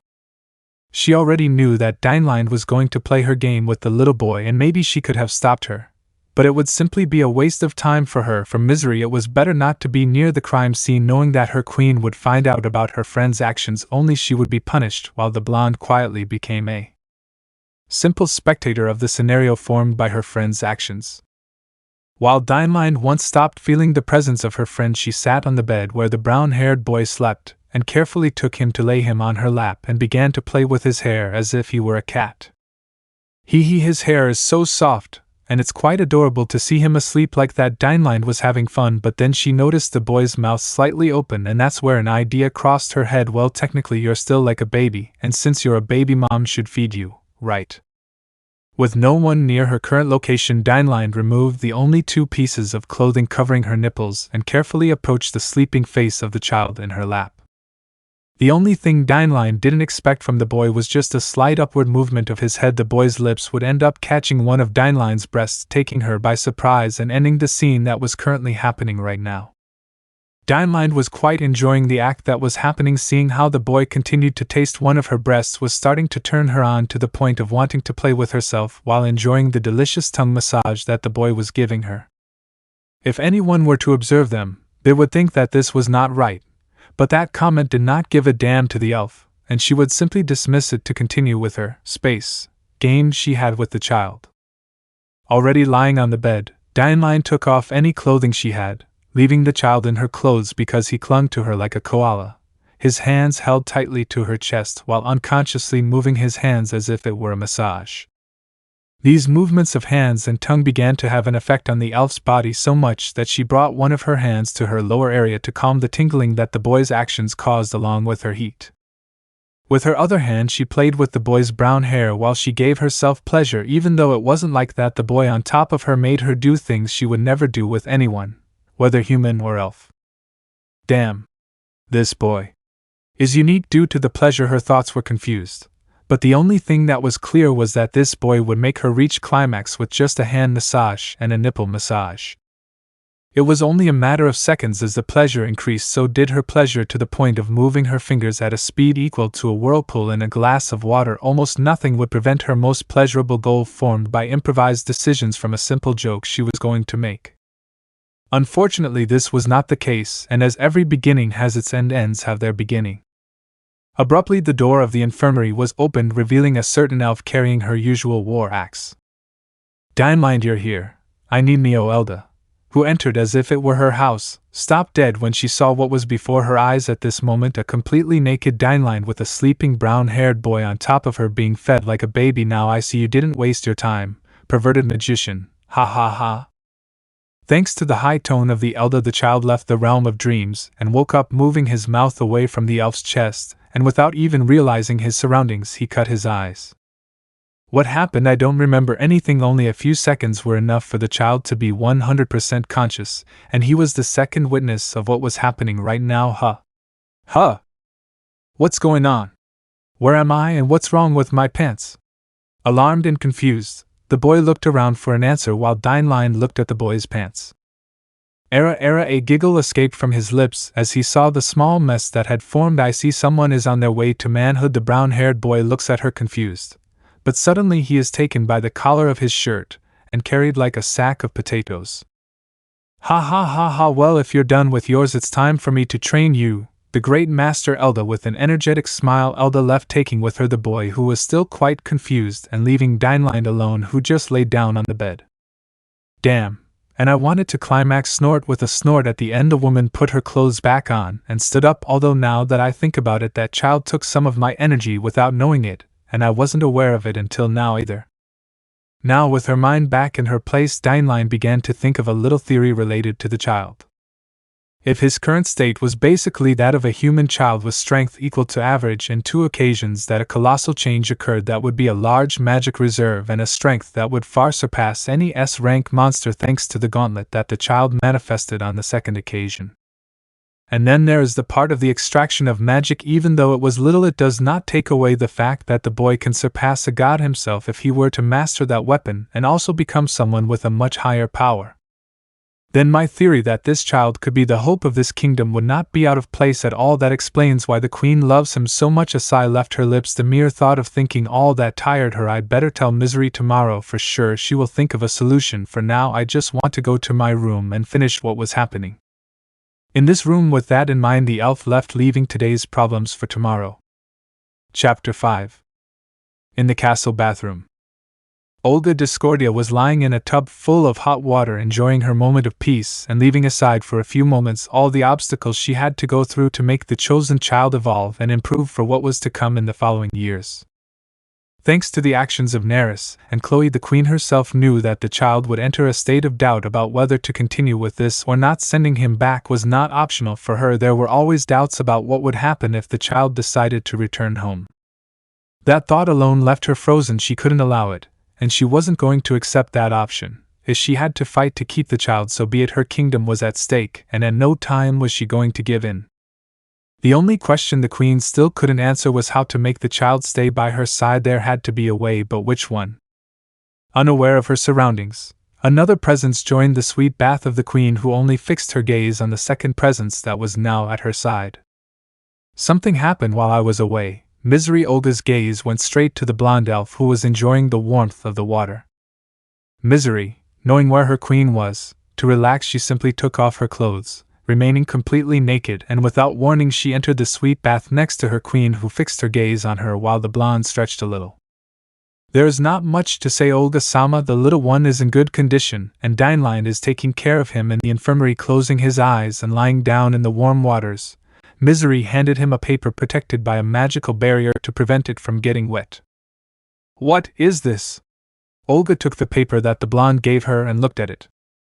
I did a complete analysis of the boy's body. I was curious to know where all that power came from. The blonde calmly spoke, and the queen listened just like the blonde, only she had a hint of curiosity. In silence, the queen took the only 2 sheets and examined them calmly. The first one had somewhat disappointing results for the queen, which was what caught her attention the most. Was the strength and magic reserve of the child. Without a doubt, even a small child should have a decent reserve of magic. But the brown-haired boy's reserve was the same as a baby's, that is to say quite low, and if we talk about physical strength, it was below average. The queen was undoubtedly disappointed to see the child's results. There was certainly too much work to be done. Then she changed the page and looked at the second page. At that moment the queen herself would swear that her heart stopped when she saw the results of the second page. The sheet contained other results of the chestnut, only that the total difference was that his magic reserves were almost the same as the Dark Queen, adding also the physical strength far exceeded the strength of Nereus, the strongest royal knight they had in the kingdom. But how? These results are from the same child, right? Olga still couldn't believe what she was seeing. This was literally quite surprising for her. I made 2 analyses. The first one was of the boy's current state, and it is certainly quite low. But the second one is when he manifested that crimson gauntlet. Olga's curiosity had risen to a new level, but when she saw the blonde's disappointed face, she let her speak first. Unfortunately, the gauntlet vanished before I could analyze it properly, and I doubt I'll be able to see it again unless we put the boy's life in danger. Which of course I will not allow. The queen's serious tone was clear to the magician, who shrugged her shoulders. They almost killed him twice already. A third time would be the end of the child's trust, and his desire to return home will be even greater. I know perfectly well, my queen. There is no need to remind you. After that there was only an awkward silence that the blonde did not want to present. However, there is another way to make me manifest that gauntlet. What exactly would that method be, Misery? Well, the first one, according to what you told me, was to avoid dying at the hands of Chloe, and the second one, as far as I saw, was when I was about to die at the hands of Nereus, which leads to the only answer, and that would be desire. The blonde's last word once again aroused the interest of the queen, who observed her. The wish? I repeated to see if I heard correctly. Exactly. In both moments when he was close to death, the desire to live was what awakened those 2 overloads of power. In those 2 moments his tone was cheerful. Without a doubt, being able to decipher an entire subject of an unknown object was something that any magician loved to discover, and Misery was no exception. So if we give little Issei something he wants, he would once again awaken that gauntlet that you so want to see again. Misery? The blonde nodded with great enthusiasm. The only question is, what can we use thoughtfully? Don't worry, my queen, I know exactly what we can use to make this baby work. The blonde widened her smile. A slight glint flickered in her eyes. Seriously, and that would be exactly that, Misery, and remember, nothing that involves putting your life at stake. A slight warning did not hurt as much as a warning that would involve destroying half the castle. Giggle, you have nothing to worry about, my queen. It's nothing like that. It's simply a question: what motivates a man to keep fighting? That question had many answers. Any man would do anything for fame, fortune, riches, women, etc. But if you were talking about a child with a good heart, and no bad intentions, there was only one fairly simple answer. True love. The queen threw her answer, and the blonde agreed. Correct. What motivates a true hero the most is the love for a woman, my queen. Taking his hand out of the warm waters and resting it on his queen's shoulders, he continued, and what better candidate than you, my queen? You're implying that I should make a child fall in love with me? The blonde nods. That's certainly ridiculous, Misery. There's no way I'm going to do that. It was obvious that she would refuse. One thing was lying and another was playing with a child's heart. It was enough with what was happening now, and adding more salt to the pot would end up ruining the food. It's your decision, not mine, Your Majesty. If you want that child to improve, you must give him something else to motivate him. Misery, already tired of the bath, got up and left through the door. It's good that you fulfill your dream, but that won't be enough for you to give your all. My queen thinks about it better in the morning. Without further ado, the blonde left without caring that she went out through the hallways without any clothes, leaving her queen in the bathrooms, who only sank into the water and sighed to form some bubbles. Seriously, life, what did I do to deserve this? Thought the queen before finishing her bath and going to her chambers once she was dressed. Meanwhile, with Issei and Elda. Then you can explain to me once more what you want me to do. The 8-year-old who was against his will to another training room was taken waiting for another explanation from his teacher, who did not stop smiling. Well, it's not difficult to understand, Issei. You just have to throw your axe at the marked points of those dolls, and that's it. Elda summarized the activity we were going to do next the second time. Okay, and tell me again what my reward would be if I succeeded. Well, it's simple. If you do it right on the first try, each reward will be I'll sit on your face. Elda spoke without any shame, and the brown-haired boy still didn't understand the beauty of said reward. Something like what my mom does with my dad? The boy asked curiously, drawing Elda's attention. Wait, what do your parents do? I was curious about that part of the child's life. Well, according to Dad, it's a magic trick where he lifts my mom with both hands, then Mom makes a weird face with her tongue out, and finally Dad takes his hands away so that Mom is in the air. It would be something like that, the brown-haired boy explained without understanding exactly what his parents were doing, and for Elda it was a surprise that caught her off guard. To the mother I say, what an interesting trick. Maybe when you grow up you can do the same thing. Seriously, what were those two doing in front of their son? He thought the last thing, believing that his family was very perverted and maybe the apple did not fall so far from the tree. Mom said that when I find that special person to share my life with, I'll be able to do those weird sit-ups that my dad does on my mom at night. The boy seemed happy to say that while Elda was already starting to fear a little for the boy. She wasn't very smart, but the boy in front of her seemed to be a little dumber than her. Anyway, another day you can tell me that story about your parents. How about we do this practice instead? Wanting to change the subject. The brown-haired boy supports the idea and gets into position. Please don't let the apple fall so close to that tree, Kami-sama, I begged, the last thing on his mind. The boy was already in position to throw the practice axe he had in his hand while he thought about which of the 3 dolls he should hit first. Deciding to attack the closest one, which was the middle one of the 3, the boy took a run and threw the wooden axe in the direction of the doll, where miraculously the axe stuck in the chest of said doll. I did it, the boy celebrated, making Elda laugh. Ha ha ha, not bad for your first try, kid. But you still have 2 more, so don't celebrate too soon. Elda retrieved the practice axe and gave it to the boy, who returned to his place and determined went for his next victim, the second doll on the left. Once again successfully hitting the mark of the dummy on the left that ended up falling to the floor due to the sudden blow of force. Either you have a talent for using the axe or maybe you are a beginner's luck. Elda's tone was like a sensor that activated something inside the boy, who looked at her. Do you want to bet? His smile was a confident one, something that infected Elda, who already had something in mind for the boy. Okay, this time you'll use a slightly heavier one. You think, kid, if you manage to hit the doll while it's moving with the axe, I'll add something more to the reward. Elda's smile turned into a mischievous one, something that caught the boy's attention, who curiously asked, what would be the new reward if I managed to hit the doll?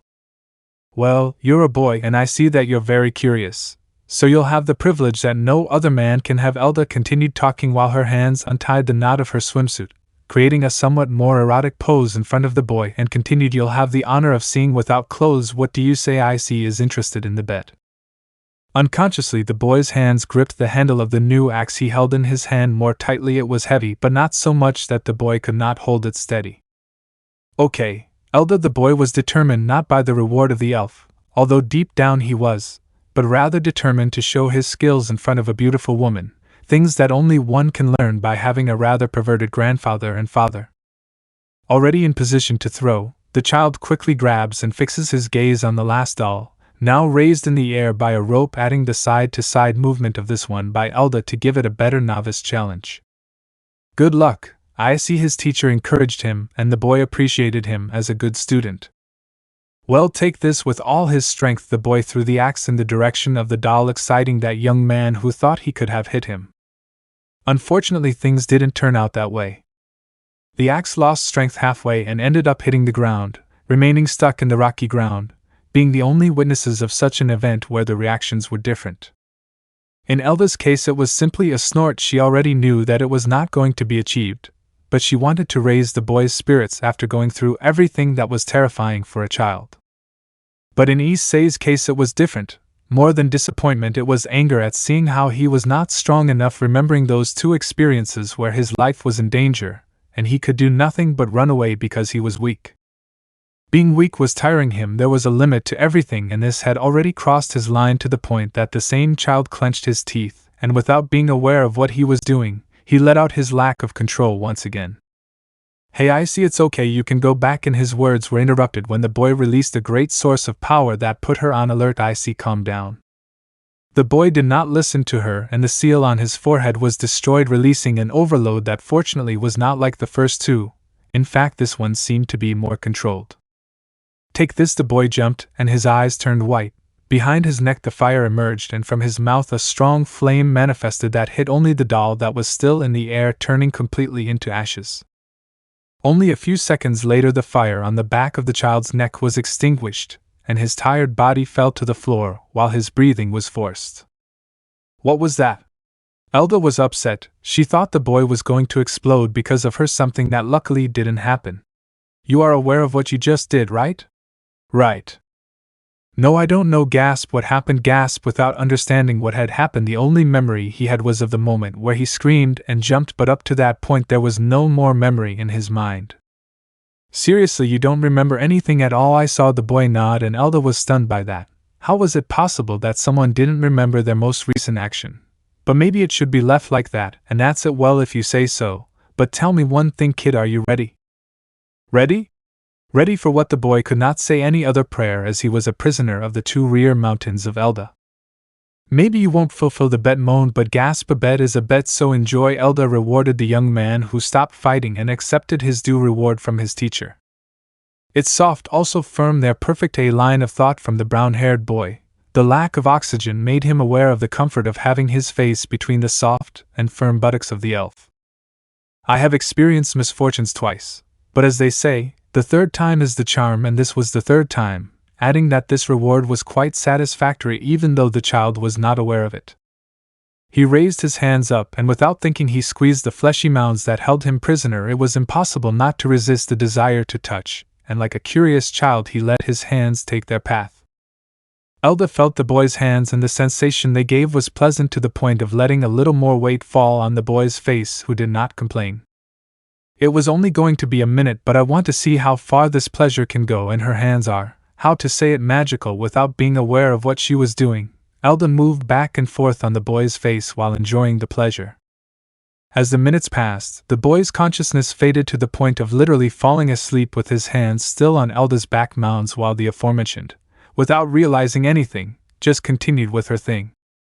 In the hallways you could hear the footsteps of someone approaching the place where the brown-haired boy and the elf were training, receiving an order from her queen. The female walked down the hallway in search of her objective until she reached the door of a room where Elda and the boy were. "She better be here. I'm a warrior, not a stupid babysitter.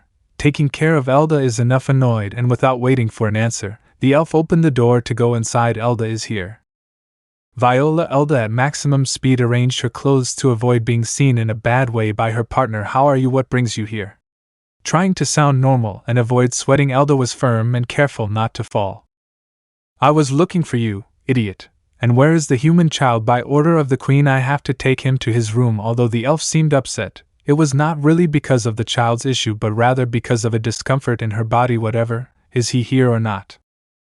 No, bad, I don't remember." He went to the bathroom." "I mean, yes, he went to the bathroom." It was difficult for Elda to lie because she did it quite badly, and that was noticed by Viola without being aware that the child was closer than it seemed. Little Issei found himself trapped upside down. Two powerful buttocks had him held tightly by his head to the point that the boy didn't even care about being there. After all, he was asleep. But Elda's sweat ran down his neck, then reached his back, and finally reached the boy's mouth, who licked said sweat, making Elda jump in surprise. Thanks to that action, the boy fell on his back to the floor, still asleep, with everything being seen by Viola, who didn't comment, and Elda, who was embarrassed to be seen like that by her friend.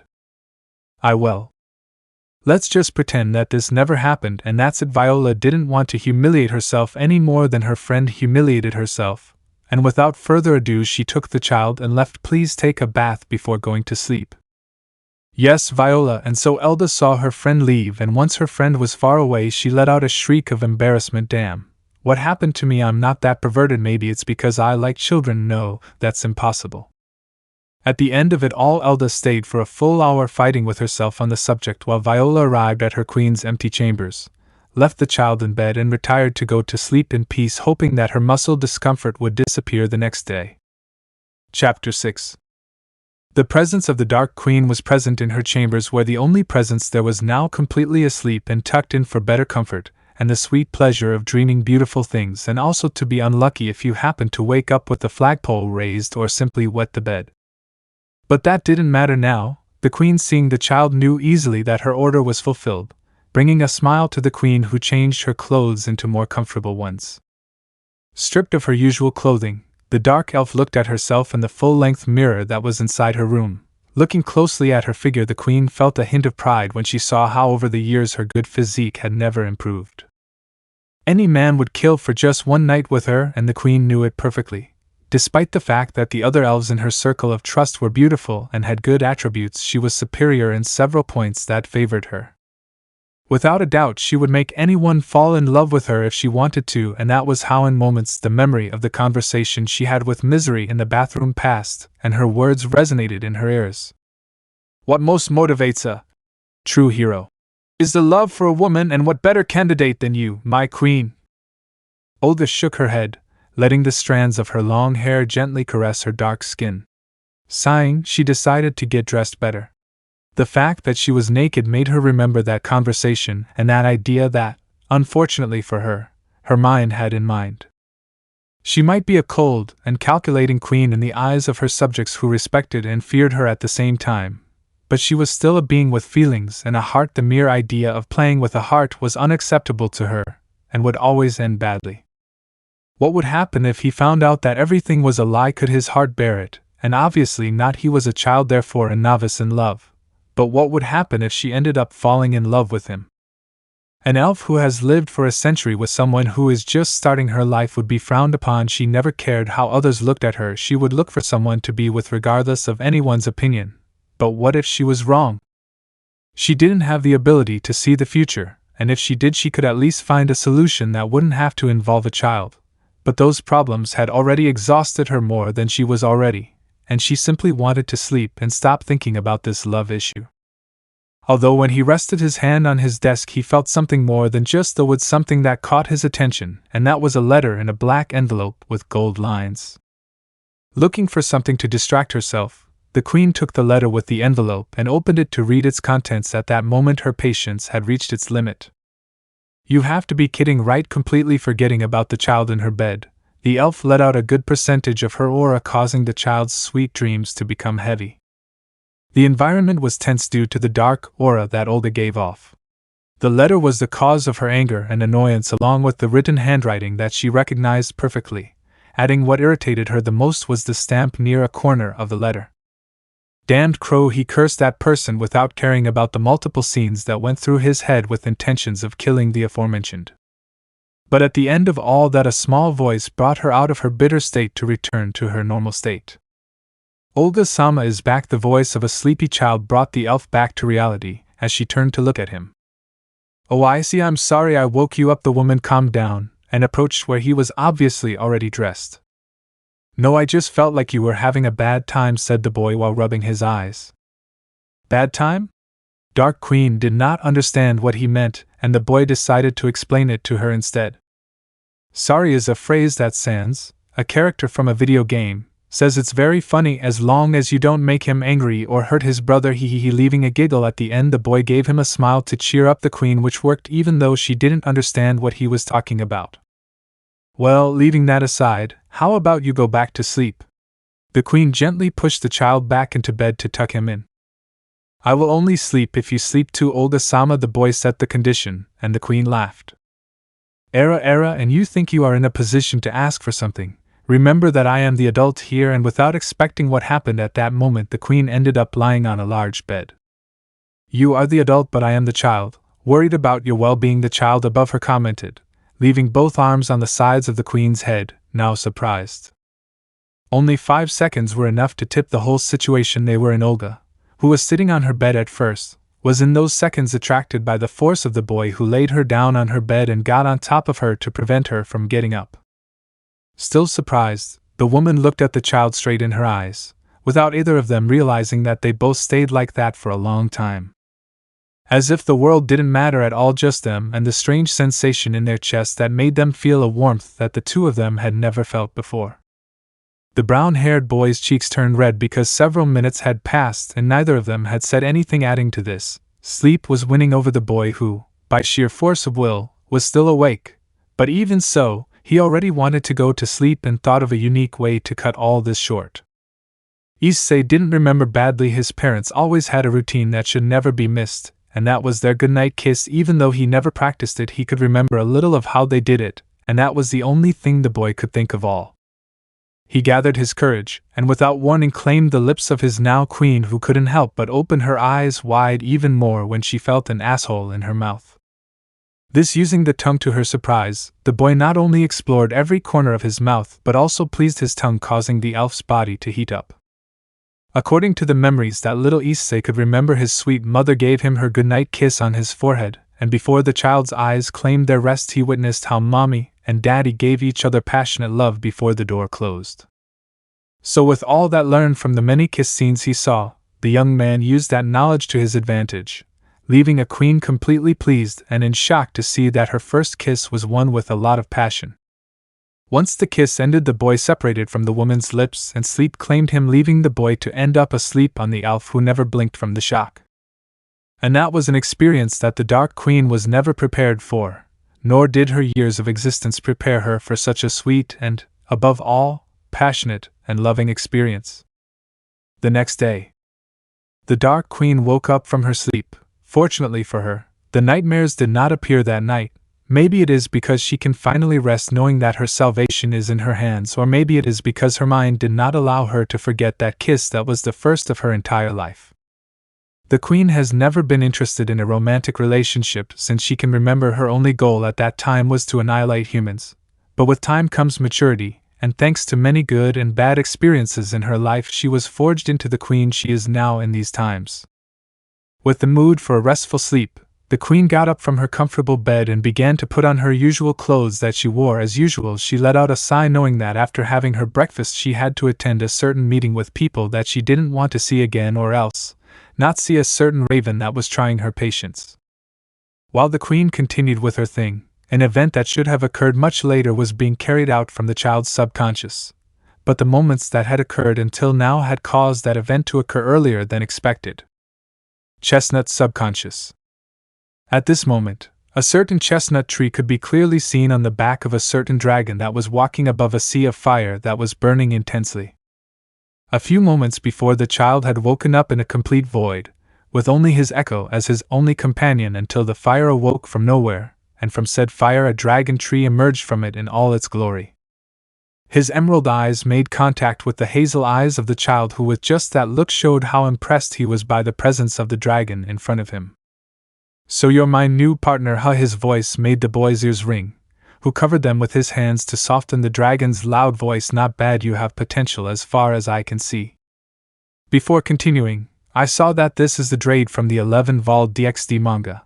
I only put it in because no one uses it as far as I know. You know me, Mr. Dragon. With his mother's teachings about respecting elders, the boy showed respect for the large being. Hey, you don't have to be so respectful to me, brat. After all, from now on we are companions. The dragon tree let the child relax in the face of that tension and accepted the dragon tree's words. Sigh, what a relief. For a moment I thought I was going to wet my pants. The boy commented, raising the dragon's spirits. You're funny, brat. The dragon's tail wraps up the child and lifts him into the air. Come up, brat, we'll take a little walk while I talk about something important with you. The dragon, without waiting for any response, leaves the child on his back and begins to walk towards the void, where from said place a large sea of fire emerges from nowhere, and the dragon without worries walks on the fierce flames of the void. With just a few minutes passing, the boy felt like hours while he just watched the flames of the fire moving like a sea, while the dragon, without saying anything, continued to advance in a straight line without worries in his mind, or well, that's what the dragon wanted to make appear to the world. View of the child, who only looked quietly at the sea of fire. Already passing another few minutes that seemed like hours to the boy, who was now lying on the dragon's back staring at nothing, thinking about how long it would take him to wake up because this place was boring him. At first it was great because of the sea of fire, the dragon, the mystery atmosphere, etc. But reaching a point, these things were no longer of interest to the boy, who was waiting for something else to happen. But without waiting for an answer, he just stayed there on top of the dragon, letting out a sigh along with a yawn of total boredom. More and more minutes that felt like hours were passing, and the boy's patience was already at its limit. He wanted to wake up from this dream, and he wanted to return to reality to continue with his training to be a hero, but without knowing how to return, the only one option was to ask the dragon. With that in mind, the boy got up and went towards the dragon's neck to start climbing on it. Thanks to the thick red scales, climbing was not difficult for him, and without problems he reached the top of the dragon's head. He continued on his way without commenting on the boy's action. "Where are we going, Mr. Dragon?" the boy asked, which the dragon answered. "Tell me, Drade brat, and we have already reached our destination," said the dragon, who stopped his walk and took the child to put him on the dark floor that was not covered by the sea of fire. The boy, once on the ground, looked forward where he could see something new that was not the sea of fire. In front of him was a large staircase accompanied by various burning rocks due to the high temperatures that surrounded it, and at the top of said stairs was a pillar with a kind of wooden chest covered by 9 chains along with 3 broken chains and a wooden dragon above it. Something like that. The boy, unaware of his actions, climbed the large stairs in full view of the dragon, who only watched as the boy reached the top to see the dragon conjure more clearly. "What is there inside the Drade chest?" Child took the chest to see it in more detail, but Drade's long claws knocked it out of his hand. "What you see here, boy, is your potential," was the dragon's response that only called for more questions from the boy. "My potential? What kind of potential?" Obviously, the boy did not understand at first, making the dragon want to be clearer. "You see, child, every living being in the depths of their being has true potential, which at the most critical moment is when they unconsciously release said potential. Thanks to that liberation, sometimes the potential manages to give the necessary strength to its bearer to fight until the last breath, even if sometimes the result is not what someone expects." With that explanation, the boy understood something what the dragon was referring to. "So if my potential is in that chest, why is it covered by those Drade chains? Isn't it supposed to be released?" The boy asked his questions again, and the dragon sighed before continuing. "It's not as easy as you think, brat. You see, a potential is something that is released at a time of greatest crisis, but that only applies to normal people. In your case, it is little different from what you think," the dragon explained, and leaving the box where it was before, he took the child to leave him on his back and began to walk away from the place. "Why is my case different, Drade?" The boy lost his spirit a little at that moment, but the dragon continued. "You see, being my carrier, your condition is superior to the average human, and the idea of releasing yourself at your current age would be dangerous." What Drade said made Issei look at him. "You see, boy, this potential was supposed to be released when you were at least 17 years old, but because to the latest events in your life, your potential had to come forward and temporarily release itself." When Drade said that, the boy's mind projected the 3 memories where he released a power that surpassed his limits. The fire that surrounded them projected these memories, making them both able to see them. When I released the pillar of fire in the royal room. When he manifested the boosted gear to defend himself and launch a special attack. And the last one when he let out his anger to burn Elda's last test dummy. "Wow, I didn't think my potential was that great." The boy became sad and depressed at the same time when he remembered the first 2 moments. As you could see in the chest, 3 chains were broken, and that was thanks to those 3 moments that happened in your life. I advise you to be careful, or it will end quite badly if you break the other 9. Drade continued his explanation, while he noticed that he was about to arrive. But when he felt the dragon's palms, his sight was fixed on him, and on his sad expression. "Tell me something, Drade." The boy remained silent for a moment before continuing. "Do you think the elves like me?" Drade stopped walking for a moment. The dragon knew that the relationship between him and the other dark elves was not the best, especially because of 2 of those mentioned, but Drade knew that it was only a matter of time, and that only with his effort could he improve everything. "Look, kid, I'll be honest with you. It's obvious that some of you aren't entirely happy about your arrival, but that's just the beginning. Give it time and you'll see that everything will get better. You'll become strong and a good person in the future. Maybe for now things are not going the way you want, Give it time and you'll see how everything gets better. The dragon's words raised the boy's spirits, who just smiled. And the dragon took him off his back to leave him where he appeared. It's time for you to wake up, kid. I wish you luck on your adventure. I'll see you again, Drade. Obviously, well, for the moment we won't be able to have another talk. Just try hard to be stronger so we can see each other again. The fire was covering the dragon's body, who slowly recedes until he is once again covered by the sea of fire. Asked the proto Issei. See you soon, Drade. With that last farewell, the child disappeared from the void and returned to the earthly plane. Back to the present. The brown-haired boy woke up after a while. When he opened his eyes, he could see that he was alone in the room with no signs of the queen. There was only him and a set of new clothes that he put on without any problem. After a few seconds, the door opened, revealing a certain elf with silver hair and a charming smile. Oh wow, I see you're already awake, were the words of the woman who looked at him tenderly.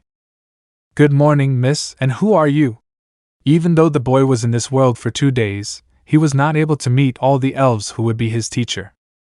Excuse me, where my manners are. I'm Evelyn, and I'll be your study teacher from now on. Crouching down, she extends her hand to shake the boy's. I am Issei Haidu, and please take care of me from now on, Master Evelyn. Accepting the elf's gesture, the boy smiles with joy. Maybe for now not all of his teachers like him, but the boy would never lose his faith that one day he could be liked by all of them and maybe achieve his goal of being a hero like he has been dreaming of for some time. Issei Haidu's adventure is just beginning. Chapter 7. After a good breakfast, the chestnut and Evelyn would meet in the aforementioned office, where each one would have a corresponding task. While Evelyn was in charge of doing her homework for the day, the little brown-haired boy was in charge of studying and learning what was necessary about this world. Thanks to the help of the elf, Issei could understand the language of this world with the help of a light magic spell that allowed her to understand other languages. Although everything seemed normal, the child could barely understand something of the history of this world. He was 8 years old, but some things were still difficult for him to understand, for example, wars, market negotiations, and finally the history of the ancients. But his mind was elsewhere. His memories were more accurate, even remembering the conversation he had with Drade. The boy never stopped thinking about that chest where his true potential awaited.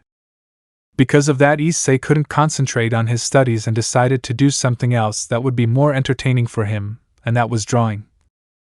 Without being seen, the boy took out of his school bag, which he still had with him, a couple of colored pencils, and using a blank sheet of paper he began to draw himself wearing armor and making it look like he was fighting against a big and powerful demon. According to the boy, when he heard his friend Shida talk about demons and other monsters that appeared in the picture books that he read with his childhood friend. That brought back somewhat bittersweet memories for the boy. They were good times where he had a good time with his best friend, and then they turned bitter when he remembered when he left.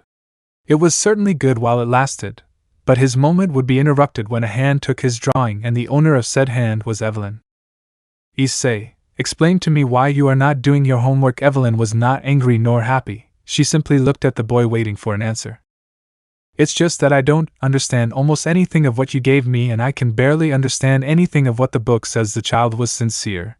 He didn't understand almost anything, and the subject was quite complicated for the child.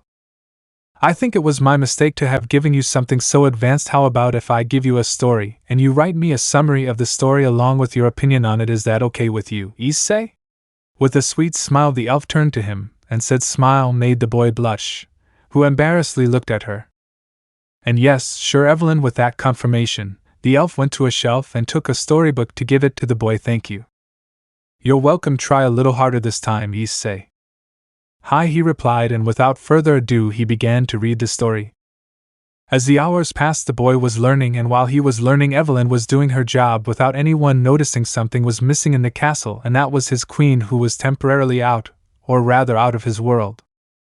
In the other world, old discord appears after a magic circle forms at her feet before she fades away into particles of light, arriving at what appeared to be a room in some mansion. The queen would be about to leave said place if it weren't for the person in front of her who stops her hand as she raises her hand.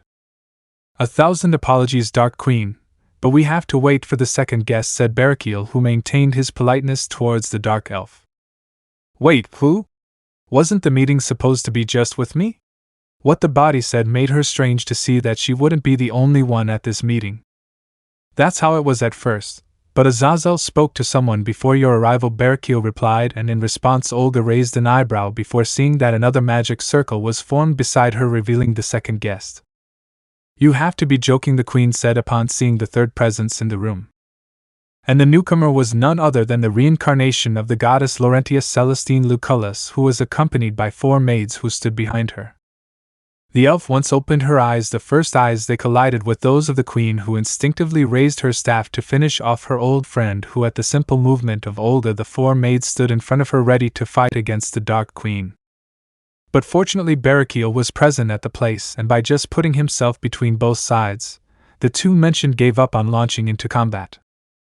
Please, I ask you not to start a fight before this meeting, and Dark Queen does not want to add another problem with the other leaders after what she did before. What Beerus said made Olga hiss, who without any other way went straight to the exit to go to the mandatory meeting she had to attend. I'm sorry about what happened, Celestine Sama, please accompany me to the room where the meeting will be held. The blonde agreed, and her body turned her back to be a guide, followed by the elf and her servants.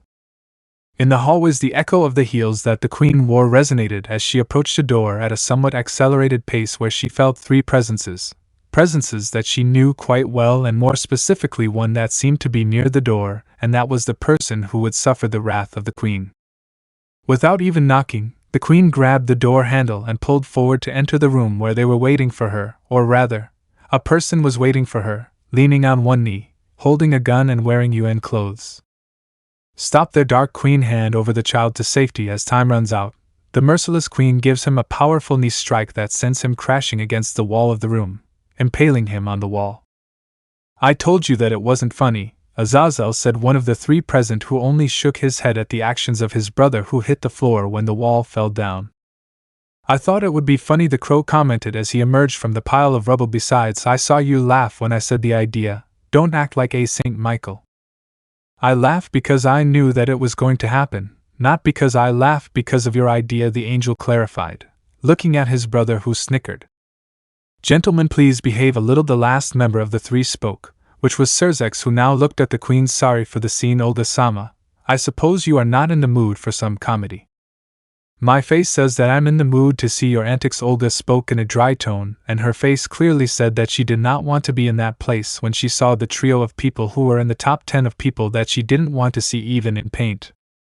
Years ago, when 2 wars of 2 different worlds were taking place at the same time, a kind of universal clash united both worlds, thus forming a much larger and more chaotic war that was consuming life for each day that the war continued.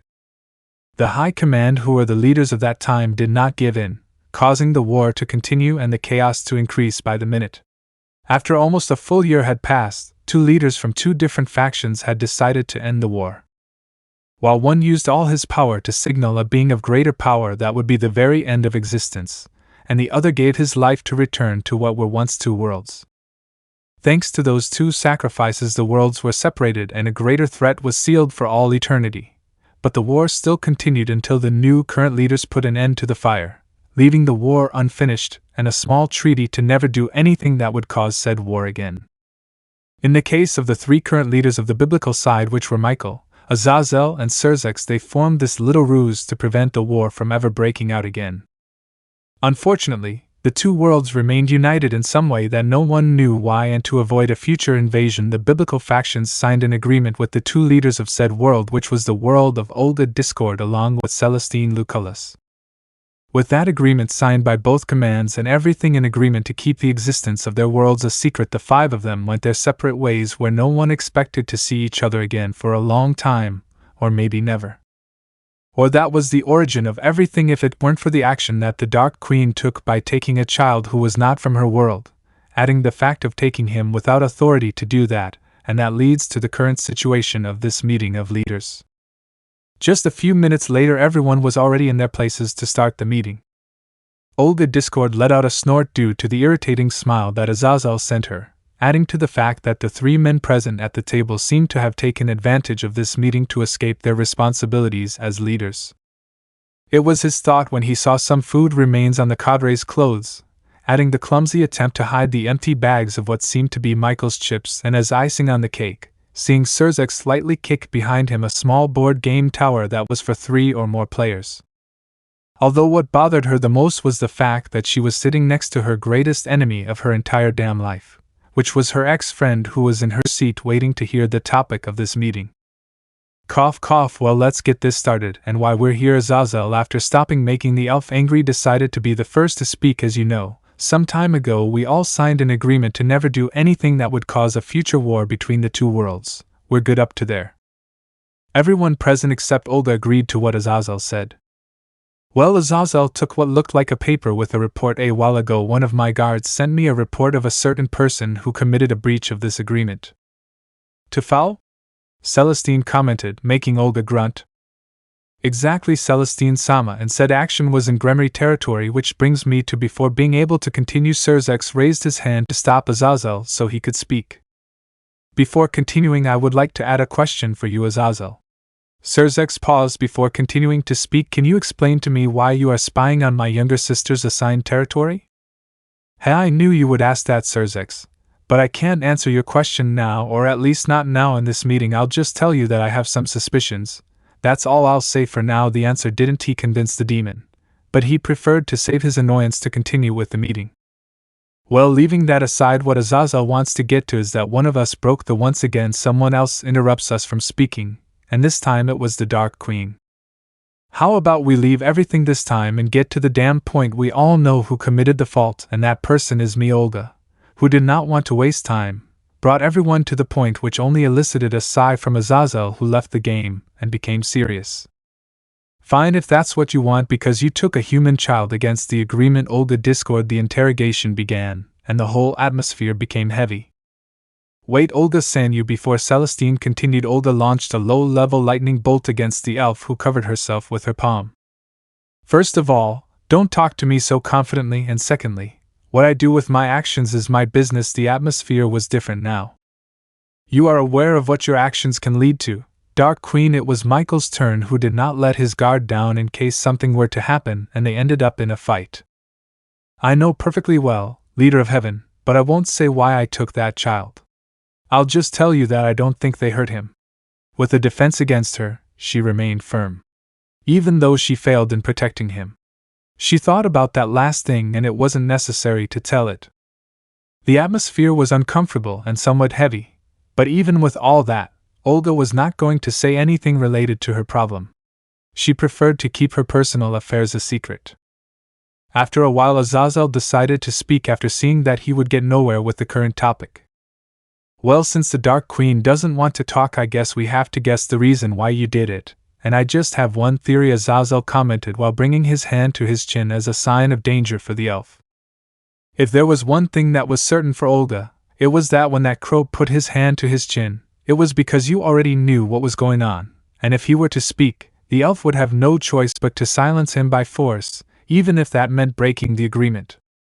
So what is the theory? Azazel Cerzek wanted to know, and the raven had the answers he was looking for. Even if the dark elf didn't admit it, this meeting was seriously making her nervous, and she didn't know that this was just beginning. Back to the other world. Excellent work, boy, were the words of the elf who was now in charge of training the brown-haired boy, who gave his teacher a smile. Thank you, Teacher Delva, I will continue to try hard, was what the boy said, who had his sword in hand ready to continue his practice. As the morning came to an end, the young brown-haired boy would finish his study hours with Evelyn to continue with his practical sword training. Not knowing which weapon would be more his style, the boy preferred to try each one to find his ideal weapon, and right now he was in his sword training with his new teacher Delva. Due to the request of a young man who, despite wanting to get along with the elves, still had that feeling of fear that prevented him from being close to two of them in particular, but leaving that aside, the brown-haired boy put his greatest effort into moving forward. Thanks to his little knowledge of adventure manga, including video games, he was already sure of something about the use of weapons, although deep down he wanted to see or release his potential once again. Unfortunately, that was impossible for the moment. The reason was simply before he could go to the castle courtyard where his practice place would be, Misery stopped him halfway and gave him a kind of bracelet that fit his wrist, preventing him from taking it off with the excuse that it was for his own good and for his own safety. taking a pout out of the boy's mouth, and without further ado, he continued on his way to start the afternoon with his new sword teacher, who in the boy's eyes was very pretty. Once again Issei, it was the order of Delva who was the one attacking this time, and the boy blocked according to what he learned in the previous 2 attempts. Yes was his quick response as he focused on blocking the stabs and surprise attacks. Huita. You fell again, my learned was Delva's funny comment when she saw the boy in the dream again. Damn seriously, how can I make her not see this coming? The boy dusted himself off before standing firmly in front of his teacher. Well, it's a matter of practice. When you least expect it, you'll be able to block my surprise attacks. That was enough to raise the boy's spirits, who happily returned to his position. Let's continue with the lesson, Master Delva. Haha, take it easy, you learned. If you get tired you won't be able to continue to the next one, said his teacher, who helps the brown-haired boy get up. It's not fair. You're not taking it seriously, he said, frustrated, looking at his teacher, who just stroked his head before getting to his level. Sorry, Issei, it's just fun to tease you a little, the elf commented before seeing the adorable pout of the brown-haired boy. He calmed down now, I'll take this practice seriously. With that said, the dark elf returned to her position, as did the brown-haired boy, and they both continued with the practice, which lasted the next 2 hours, where at no time did the boy lose the rhythm. 2 hours later. Alright, let's take a break for now, Delva announced, wiping the little sweat off her forehead and letting her student rest on the floor. The little boy, after being 2 hours straight without a break of pure training with his teacher, when the practice hour was over to take a break, the boy's body sank to the ground in a struggle to catch his breath. After all, he asked to do a regime without rest. Issei, come and hydrate yourself, or you won't be able to continue with the practice. Then you have to go with Viola for your next practice, the elf spoke, and the brown-haired boy raised a flea in affirmation before being able to stand up. Being a few steps away from reaching where his practice team was, suddenly his senses warned him of the danger and an imminent crash to his left. In a quick movement, the boy takes his practice sword and uses it as a shield, blocking an attack from a wild beast that attacked him and sent him flying. Luckily for the boy, both practice and defeat helped him to be able to think and effortlessly land on his feet on the ground. Once back on the ground, the boy looked at his attacker, who was prepared to attack him once more.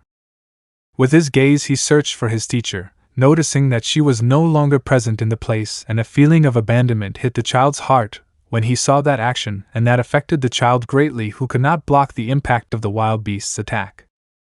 The blow made him eat dirt, but the feeling of pain was worse, and in an act of rage, without being aware of the difference in strength, he went against the beast, who snorting attacked the child again. Only this time the child clung to the boar's face, and he began to cover his face with scratches that the boar stagger made wildly. But the child did not give up and began to take out all his anger against the beast, all being seen by 3 spectators present who were in the shadows of the hallway above.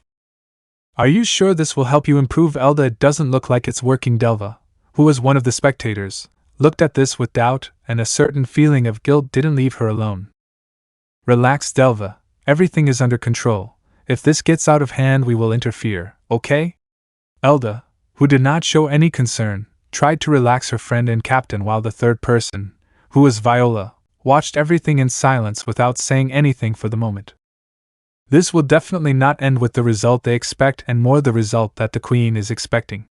It was Viola's thought, who, despite having said yes at the meeting, was against this whole idea since she heard the whole story of her queen. Back to the main point. The boar, already tired of the brat's continuous attack, decided to use another strategy, and using one of his abilities began to spin like a wheel, dragging the child with him, who got the worst of it, being dragged against the floor until he collided with the other wall in the area. The little brown-haired boy coughed up saliva and blood, and noticed that some of his teeth had fallen out when he felt one of the boar's tusks hit him on impact. The animal stepped back to see his opponent leaning against the wall in a futile attempt to stay standing, being seen by the child, and the animal only snorted in mockery, making it clear that he was superior to him. While the boy only spat out the few teeth that were still loose in his mouth, he put himself in a challenging pose, and the beast did not hesitate to attack again, using the same movement as before against the boy, but this time it was going to be the most deadly.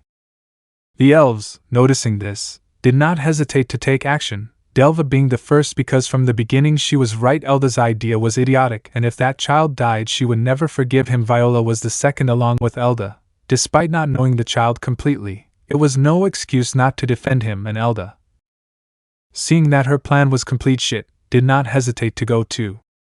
But in the case of the child, everything repeated itself. Time moved slowly in front of him, his enemy launching his deadly attack, badly wounded and unable to move. There was always something there that he asked himself, why? Why didn't they help him before? Why did they prepare him? Is everything they do because of the love they have for me, or is it simply their duty? Do I even matter to them? Am I destined to be almost on the verge of death? More and more questions formed in her mind, and more anger built up in her heart. Inside her, the small dragon chest that held her chains, two of her, were broken, and once again the gender explosion were from her being, but this time it was completely different than the last 3 times. This time it was worse. The boar was about to connect with the boy. The elves knew that they would not arrive in time, and that the death of Issei was inevitable. But the boy himself refused to accept that fate, and without looking up, the boosted gear manifested in his arm. And by simply extending his hand, he stopped his enemy's attack without the greatest effort. Those present were stunned to see how things had changed greatly. The children achieved what they had not thought would happen, but the change in the environment was a sign that this would be even worse than they imagined. The boar, who was still the child's prisoner, felt true terror when he looked in the direction of the child's eyes. Said eyes were no longer those beautiful hazel eyes that characterized him. No, now they were eyes that you could only see in a dragon, a completely furious dragon. Without anything to say, the boy lifted the boar without any problem, while the other arm began to grow scales under the skin until it completely covered the boy's arm, turning it into that of a dragon, who had an inhuman speed, more than flying. The animal hit a wall and exploded, staining the entire wall with blood and hickeys. The shock was noticeable in the eyes of the women who witnessed what had happened just a few seconds ago, but they still did not let their guard down and looked at the boy who, after ending the life of the animal, remained motionless with his arms drooping at each side. Elda, who was the bravest of the 3, approached the boy little by little, who did not move from his place. Looking carefully at his body, she noticed that both hands did not return to normal, and a slight growth was heard from his mouth to let out his teeth that were now fangs, and a sea of fire accompanied him, sending Elda back. "Attention," Delva said, taking out her sword just like the others who took out their weapons to fight. Even though Delva did not want to fight, the boy's current state left her no other option. From the boy's back 2 pairs of dragon wings emerged, tearing his shirt, and further down a tail appeared. His feet as well as his hand emerged scales that completely covered his feet, turning the boy into a complete semi-dragon. And in a state of aggression, the same child, without being aware of his actions, went against the 3 dark elves who were waiting for him with their weapons raised. Elda was the first to react because she had to drop her axe to grab with all her strength the chestnut's arm that was just a few centimeters away from piercing her skin. The light thread of blood descended along with the drops of cold sweat that formed on Elda's body. Struggling against the now superhuman strength of the child, Elda witnessed the speed and aggression that the child displayed. Her axe was in pieces. She did not let go of it because she wanted to, otherwise it was to avoid her quick death at the hands of the child's claws. His red eyes, blinded by anger, were fixed on their objective, which were the lives of the 3 people present who were against him. His anger rose at the same rate as his blood boiled. All the anger he had deep inside came to light. While inside his soul things were going badly for a certain dragon who looked with concern at the box, and its chains that struggled to remain firm in the face of the clash of power. "Please, mate," react the dragon thought, frustrated because he couldn't reach the child's mind. His collection wasn't 100% stable, and due to the lack of synchronicity it was impossible for him to reach the child at the moment. Without expecting anything, Viola went straight to the boy's neck to try to knock him out with the handle of her weapon. She didn't want to hurt him, she just wanted to stop him, but that decision cost her goals since the boosted gear emitted a glow along with the sound of a booze, and in just a second the boy already matched Viola's speed, which was now her center of attention. Issei in his anger mode beat Viola with a shower of blows that were mostly blocked or evaded by the aforementioned, but because of that his body was filled with cuts that left slight traces of blood, and in a moment of carelessness by Issei, Viola kicked him away. "Are you okay?" Delva asked, not letting her guard down. "I will live. These cuts burn, but they will not leave a mark," replied the elf, who did not take her eyes off the child. "Some plan. I don't think this will end well for us," was Elda's comment with her fists up. Well, you better think of something or the little one will die at this rate. A fourth voice came and Elda looked up, finding Misery, who was only leaning on the stone railing. Hey, can you help us? Elda asked, hoping she would say yes, but the magician didn't react. You guys got yourself into this, so you better get it sorted out before it's too late, Misery advised as she just looked at the boy, who stood up again. I don't like this. I'm sorry to have to give you bad news, but if you don't stop this right now, the boy will die. What? Delva. Huh. Viola. What? Elda. If you were more attentive, you would notice the current state of the little learner. Misery pointed with her finger in front, and all eyes went in that direction. The chestnut scattered the earth with its wings, and its image was deplorable, its body suffering cuts that were generated in the skin to leave free access to the scales that were formed underneath it. Thanks to that, the child's body suffered due to being forced to adapt. Like a wild animal, when its environment changes drastically, the animal is forced to adapt to its new environment, and its body is forced to improve or evolve to survive. But because Issei was forcing his body to evolve to be able to withstand the large amounts of power that were increasing every 10 seconds, this procedure was longer and more tortuous with each passing second. Where the question here is, can he withstand it? The elves, seeing how their situation got out of hand, were forced to get serious, or, to be more clear, Delva was the one who took it more seriously than the other two. The royal knight walked away from his companions, leaving everyone who witnessed these events silent, standing 5 steps away from him, face to face with his apprentice, who was still full of anger and energy. He looked at his teacher, who, putting herself in a new position, was ready to attack. Wait, you're going to use that technique? What happens if you kill him? Elda was quick to realize her superior's intentions. Perhaps he was thinking of killing him? Elda, there is no other option. It is the best we have. Without looking or thinking about retreating, Delva channeled all her power into her sword, which began to manifest fire and sparks until the few seconds it covered it completely. Please receive it. The knight prayed for the well-being of the child, who only continued to release his anger, while his gauntlet continued to increase its power more and more without stopping at any time. The boy roared with fury and desire for power, but also with pain and supplication. The pain was hellish. His body screamed for the pain to stop, and with his willpower he managed to regain some of his consciousness to see what was happening. From the child's point of view, the same scene was repeated, but with a different person in each scenario that passed through his mind. A feeling of pure sadness filled the innocent mind of the little boy, who thought he was to blame for everything, which was removed the opposite. Anger, not agreeing with sadness, was determined to end this pain, and to end that pain he had to eliminate the sea from the root. Said root was in front of him. Without mercy he launched an attack. His brown hair was covered in fire, and that fire covered the boy's entire body. He jumped with a push from his 2 legs, and the fire changed from red to blue, falling like a rocket straight towards Delva, who without waiting pounced on the brown-haired boy. Both sides launched their best attack. Delva, who charged her sword with crimson magic, a magic that very few could use. And in the case of the chestnut, who was burned by his own fire, he charged all his potential in the last attack, while his body continued to mutate in a painful evolution. At the end, both of them hit the air, generating an impact explosion that raises the ground and creates a strong flash that temporarily clouds the vision of everyone present, adding the ground that rises like clouds of dust that block for a few moments the view of the final result of the fight.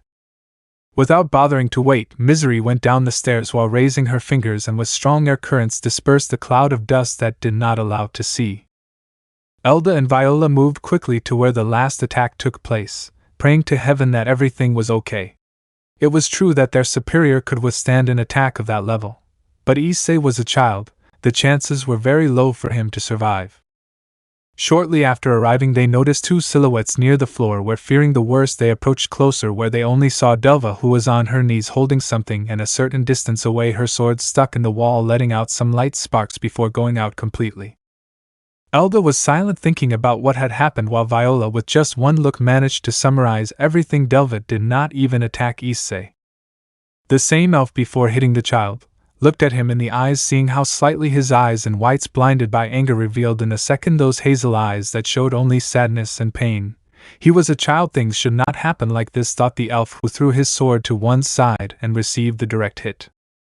Her armor was largely shattered, but she didn't care. She used her arm to grab the boy who dug his fangs into the armor and pierced the skin. Blood tricked down Delva's arm, but she didn't care. She simply hugged him lovingly as the boy struggled to free himself. While the others were just spectators of what was happening, the boy's anger was slowly fading away, leaving only a strong feeling of tiredness. The boy's eyes passed by like an anchor, and without saying a single word, the brown-haired boy closed his eyes to sleep. All being seen by the other elves and Adelva, who only hugged the child closer to her body. Although she did not say it out loud, the child's presence filled her with a peace that she had long believed would never exist within her. "It's all over, right?" Elda, who was just looking at her superior for a moment, spoke, and noticing the chaos that remained after the fight. Without a doubt, Misery spoke in a calm tone. Thanks to the fact that the child was left without strength, he managed to calm down, and miraculously this did not go any further. "You're right," it was Viola's turn to speak. She looked around just like Elda and sighed. "It's time for me to talk seriously with the queen. This can't be left like this," the green-haired girl thought to herself, and without saying anything else she left the place. "Well, it would be better if we left. If the queen found out about this," well, before the elf could continue speaking, the whole place suddenly turned cold and a pair of heeled steps froze the warrior's blood. "Bury me," that Elda, the dark and cold tone left the motionless elf, who apparently was the only one there currently.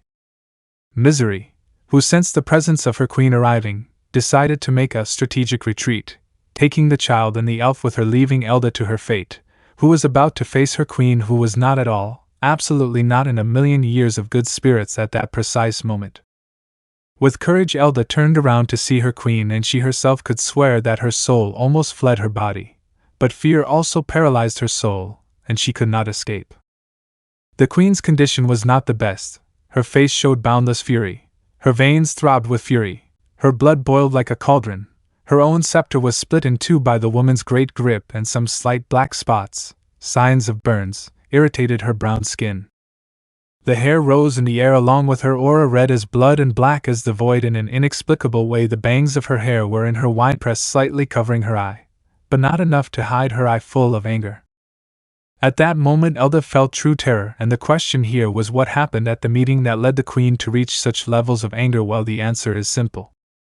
He owed favor to a certain crowd who was enjoying a sip of victory and laughing heartily about it. Meanwhile, behind him was a Beerus putting out the few flames that remained in the room with a fire extinguisher, seriously thinking about retiring from his position as a cadre. Chapter 8. In the Dark Void. A little brown-haired boy opens his eyes, confused and disoriented, looking around, thinking a little. An idea came to his head, and if he was right, it meant that he was back in his subconscious.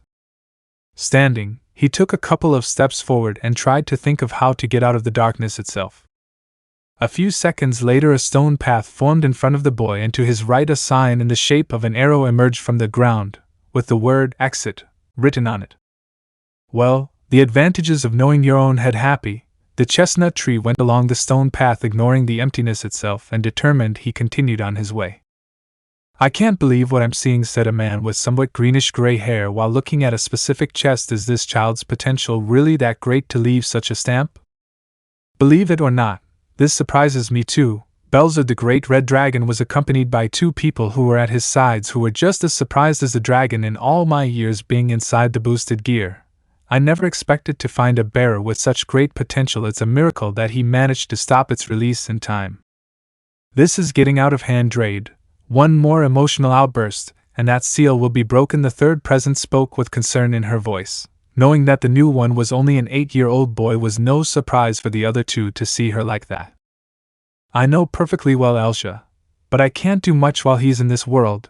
The chances of keeping this under control are slim." The dragon was frustrated. He had no idea what to do, and that made him feel bad, at the point of feeling useless for not being able to protect the boy who was now not only his partner but his friend. But what none of those present noticed, due to their concern, a path of stone slabs was forming on the ground where a small chestnut tree walked calmly on it, noticing the presence of a certain dragon that he knew. Issei, seeing the dragon's back, a mischievous idea crossed his head, and a smile crossed his face. He carefully approached and began to climb the large, thick scales of his companion and friend, making sure that he noticed his presence without knowing about the conversation that was taking place at that moment. "So what do we do with the seal?" Belzard crossed his arms. Either we strengthen the signal, or we let the child explode. What do you decide? How can you say that at a time like this? Belzered. Elsha was annoyed by what was said on the shoulder that he just looked at her. And you expected that the more we waste time, the more time we waste, and forgive my comment, Elsha, but that seal can barely withstand one more blow before giving in. It was not a lie what Belzered said. The chest only had a single chain remaining that held back the contents of the chest that seemed about to explode. Light creaking sounds could be heard as light cracks formed around the chest. They were not thick, but they did allow light rays to escape through the newly formed cracks. I know we have little time left, but your realism does nothing to calm our anxiety, Elsha asked, and Belzered responded the same as the woman. It seemed that this type of situation made them quite violent, and somewhat silly in Drade's point of view that he only separated them with his claws. Let's see, first I want you two to calm down and shut up. I can't think about you fighting like you're an unstable newlywed couple. That comment only received two ugly looks from the two of them, and Drade just snorted, bringing his paws to his face. Damn, if we don't think of something soon it will be too late for Issei. Too late for Drade? A small wild Issei appeared from behind Drade, scaring the aforementioned and those present.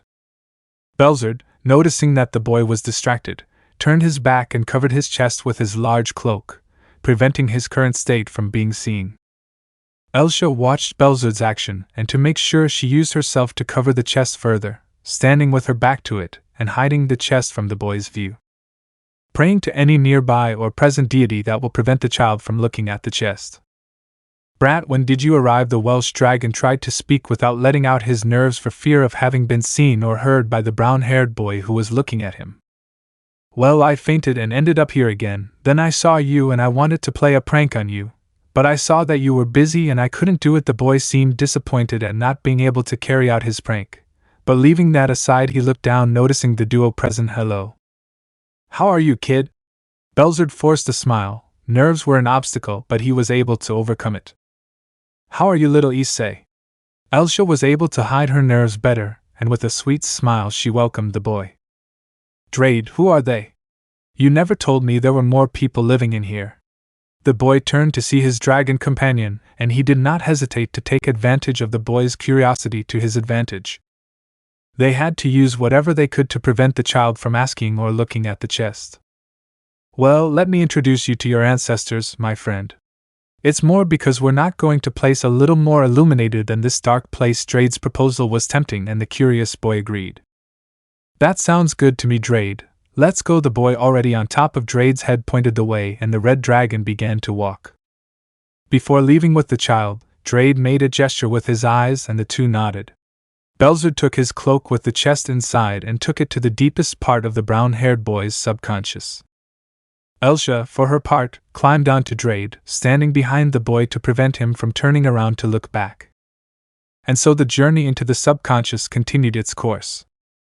Being ignorant of the storm that was brewing outside the mind of the brown-haired boy who was only enjoying the ride over Drade's head. Let's see, first my day started off as normal as possible, accompanied by a good breakfast. Then there was the meeting, and up until that moment my day went to waste, adding the fact of spending hours in the same room next to that elf with that trio of idiots, only to return home and enter the majority having a fight to the death with little Issei. And his state of madness. So what does Elda have to say in your defense for being the main culprit of all this chaos? The only thing I can say is that I am truly sorry for putting little Issei's life in danger, and I swear on my life to never do such a thing again in the face of another's life. Her words were serious and genuine without losing sight of the eyes of her queen, who looked at her without eyelashes with that cleared up "Could you please free me, I can't feel my legs anymore," she begged at the end, putting aside her serious face and putting on an expression of discomfort. When Olga appeared on the scene, the first thing she did was catch Elda to give her a well-deserved punishment. After all, she didn't have to be a genius to know who was to blame. With a cold tone, she ordered the others present to take the unconscious Issei to the infirmary to treat his wounds along with those of Delva and company. Thus ending up in the infirmary, where Olga did not stop punishing Elda while she waited for the report on the condition of the little brown-haired boy who still showed no signs of waking up. After a few hours the door to the infirmary opened, revealing Deinlind, who let out a sigh before looking at her queen's face. "How is Issei, Deinlind?" In her distraction, the chains that held Elda faded away, and seeing the way clear, Elda left the scene so as not to continue with her torment.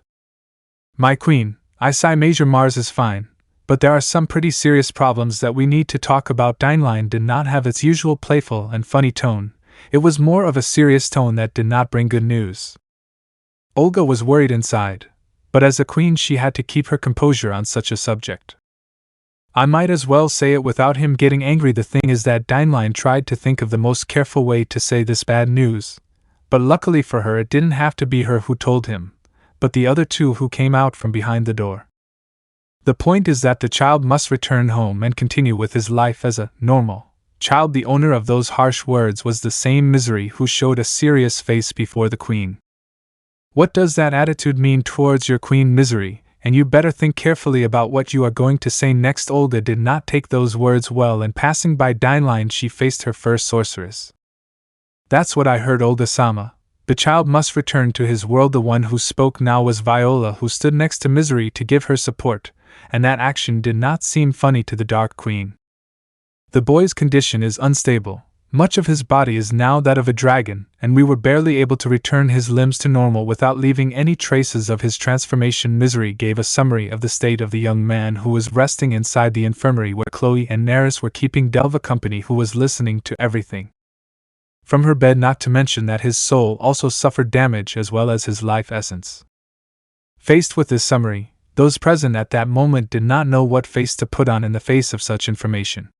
On the part of those who were still inside the room, two of them remained neutral, while the third, who was Delva, showed anguish on her face as she looked at the bed where Issei rested. I understand your concern for the kingdom, Olga-sama, and I say it with all my heart. It was Viola's turn to speak, connecting glances with the queen, and continued, but we cannot simply take advantage of an innocent life that has nothing to do with the problems that are to come. I beg you to reconsider your decision, please. Even though Viola did not have a great bond with the little brown-haired boy, she did not wish that kind of harm on a child who had done absolutely nothing to her. No children should get involved in issues related to war or politics. These are things that adults must face without exception. But despite the pleas, Olga's head was determined to keep her decision afloat. It would be selfish on her part, but it was that or a nightmare ending. Tough decisions require strong wills. And the Dark Queen made her decision, and that decision marked her path from then on. I understand your concerns for little Issei. Don't doubt that she closed her eyes and the duo in front of her were hopeful. But just as they came, they left with the following words from their queen: but I will not back down from my words. Issei stays in the kingdom and will become a hero for our race. It is my last word, showing that aura of king. Olga maintained her posture before her allies, who did not know what face to put on, but they did know what they should do.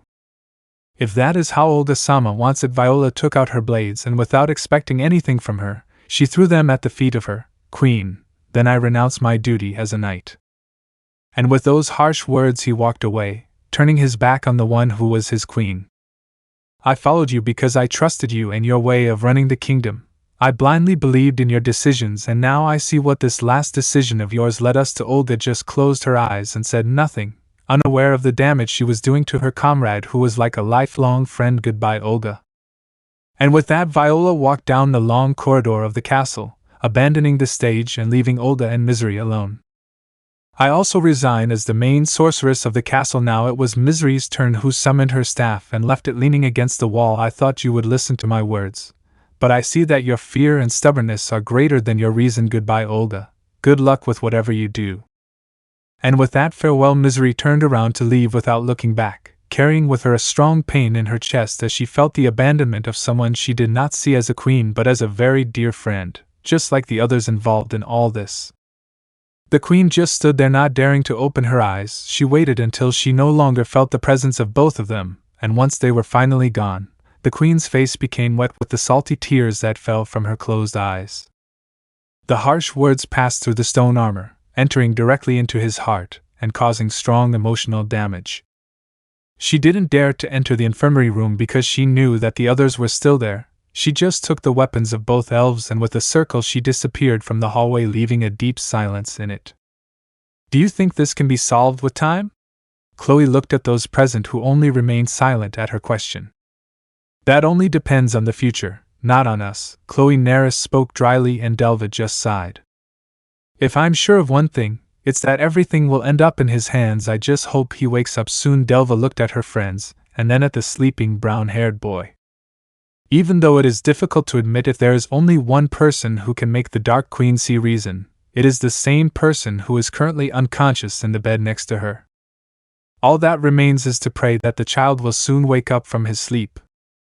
Returning to the subconscious of the little chestnut tree. I never imagined that my subconscious was so big. A mountain. The miner's comment made those present laugh, as they also looked at the surroundings. Well, this is actually an image from your memories, but your subconscious made it look very realistic, commented the dragon lying on the meadow. Ah, this is relaxing. I know, Drade. I never expected to see something like this in my entire life. The brown-haired boy, still excited, runs around the area exploring his surroundings.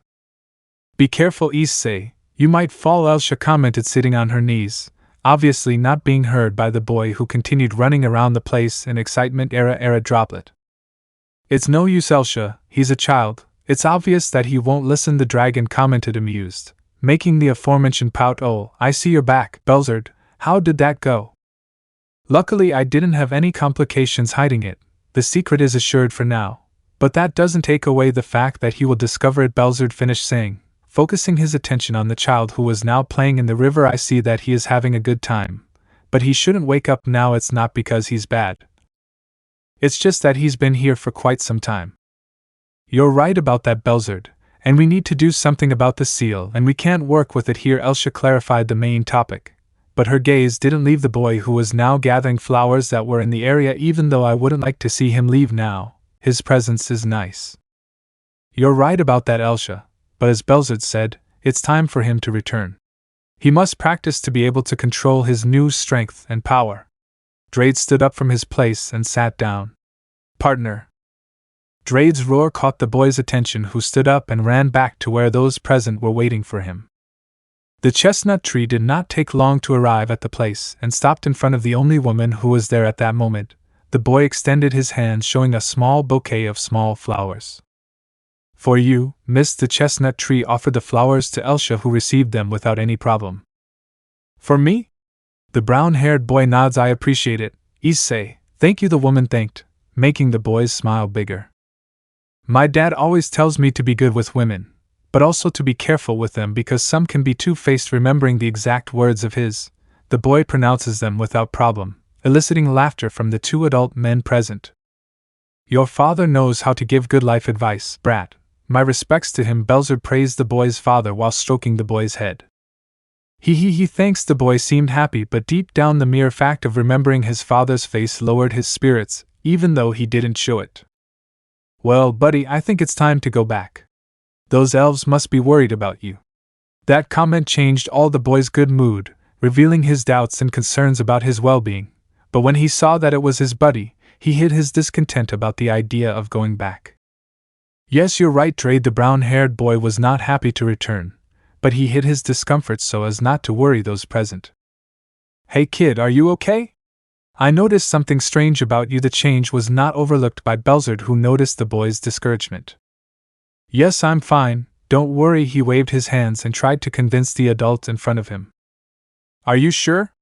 I don't think you're okay. It was Elsha's turn to notice her change in behavior. I said I'm fine, don't worry. His patience was running out, and the boy already wanted to leave. Buddy, if there's something that bothers you, you can tell us. We won't play with you or anything like that. Drade tried to reason with him, but the boy just clenched his fists. I told you I'm fine. The sudden scream made the place shake and the boy lowered his head. I just need to rest, don't worry about me. Without giving anyone time to speak, the brown-haired boy disappeared from the scene, leaving the adults inside the boosted gear worried. That child is not well. He is aware of what is happening to him, but he prefers to act as if nothing happened so as not to worry anyone. Belzard understood that feeling after going through something similar. Drade, please make sure he doesn't do anything crazy. He's just a kid. Elsha held the small bouquet tightly in her hand and Belzard placed his hand on her shoulder. Don't worry, everything will be fine. I hope so. Belzard was also worried about the boy's emotional state, not only because he was a time bomb but also because he was a child and a fairly young successor. Good luck, brat. In Drade's case, He just looked at the blue sky and tried to think of a way to help his friend and companion. A particular idea caught his attention, but it was risky. Just using that could change the boy either for better or for worse. I just hope I don't resort to that last option. It would be good for his body but not for his mind, the dragon stammered and lay down again, not wanting to return to the dark place. He just wanted to stay there a little longer. Not knowing that the boy would do something so risky that he would draw the attention of people he never expected to see and meet allies and enemies alike. Chapter 9. Wake up. Hazel-colored eyes were revealed once the eyelids opened completely, giving way to sad eyes. The chestnut's small body moved forward. Sitting on the soft mattress where the chestnut rested, he rubbed his eyes and let out a yawn to completely shake off the sleep. He styled himself and made each of his bones sound to the satisfaction of the child, who felt his body more relaxed, relieving the muscle pain he had in his body. According to the boy's recollections, the last thing he saw before fainting was the power clash he had with Delva before falling unconscious. The brown-haired boy, aware of this, looked around, finding the aforementioned sleeping peacefully in the bed next to him. I look at the beautiful face of the night, admitting that she looked beautiful not only when sleeping but at all hours of the day.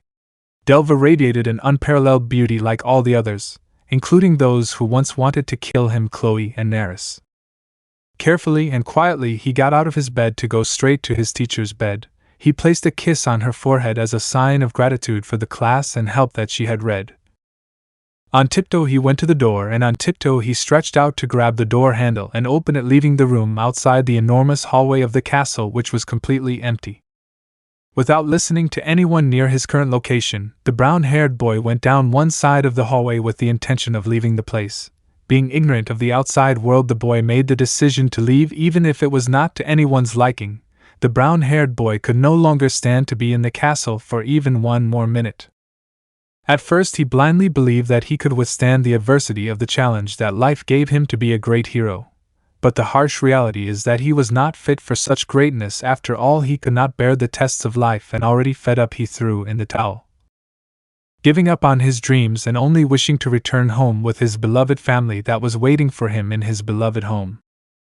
As the minutes passed, the brown-haired boy reached an intersection in the hallway and was about to turn left, and heard footsteps approaching in his direction. With panic in hand, the boy opened the nearest door and entered the room without knowing what awaited him inside. The footsteps were heard closer to him and stopped for a second before being heard again, but this time they were moving away. "Why did you stop, Chloe?" Neris, who was accompanied by the aforementioned, turns his gaze to see her. "I thought I heard something, but it could have been my imagination," the half-elf replied to her superior, who only agreed. "Tomorrow the servants and guards will return, so possibly the dark castle will feel a little more alive than now." Neris' words were a good start to a casual chat that Chloe accepted. After all, she wanted to temporarily forget what happened a few hours ago with the resignation of two of her comrades who were more friends than anything else, and all that happened because of that human that she hated. She would certainly never forgive herself, and that was more of an oath than a promise to herself. The brown-haired boy had his face to the side, pressing his ear to the door to ensure better acoustics to confirm whether it was safe to leave or not. When the footsteps could no longer be heard, the boy sighed in relief and relaxed his body against the stone wall that was next to him. The emotion he felt exhausted him a little mentally. He preferred to calm down before leaving and continuing with his escape. Everything is going well in his little plan, but he did not count on the fact that in his left hand an emerald gem manifested itself, accompanied by a voice that he knew quite well. "What are you planning, buddy?" The dragon spoke in a serious tone, knowing well the boy's intentions. "Huh! Drade, well, I was well on my way to my room." "Yeah, that's it." The boy didn't know how to lie, and the dragon knew it perfectly. "You're lying to me, right, buddy?" Drade gave him the chance to be honest, and Issei wanted to have his lie. But knowing that lying was wrong and also thinking that he would be tarnishing the trust the dragon had in him made him feel bad about himself. He lowered his head and just acknowledged the gem in his hand. "May I know why?" Drade wanted the boy to be honest not only with him but also with himself. "I can't stand it anymore, Drade," were his first words while holding back his tears. "Since I arrived I've only received sniff after blows, and that's it. I don't know if I want to continue with this sniff." His tears escaped in useless attempts to contain them, and seeing him in that state, Drade could feel a discomfort in his heart. The dragon knew from the beginning that the boy would have difficulties, but he did not expect the level to be so high as to leave him halfway to becoming a dragon in its purest form. From the first near-death experience, the child demonstrated a constant and dangerous development where his health was at stake on every occasion in which death left his caress on the boy's skin. He thought about his next words, and with sincere words he tried to calm the strong pain in his companion and friend's heart. Drade could be stubborn, proud, and obsessive about his eternal battle against his most hated rival. But he was also able to leave his pride as a dragon aside to be a good friend who accompanies someone precious to him in his pain, and this child he met a short time ago became someone precious to the huge sealed dragon. The gem radiated a reddish aura that enveloped the body of the miner who was sobbing inside that dark room, hugging his knees while still next to the door. Issei felt the reddish aura coming out of the gem. His body felt warm as if he were in a strong hug. The brown-haired boy stopped crying. Issei, Drade called him, and the brown-haired boy focused his attention on his arm as he felt his cheeks being touched by two warm hands. It's not your fault.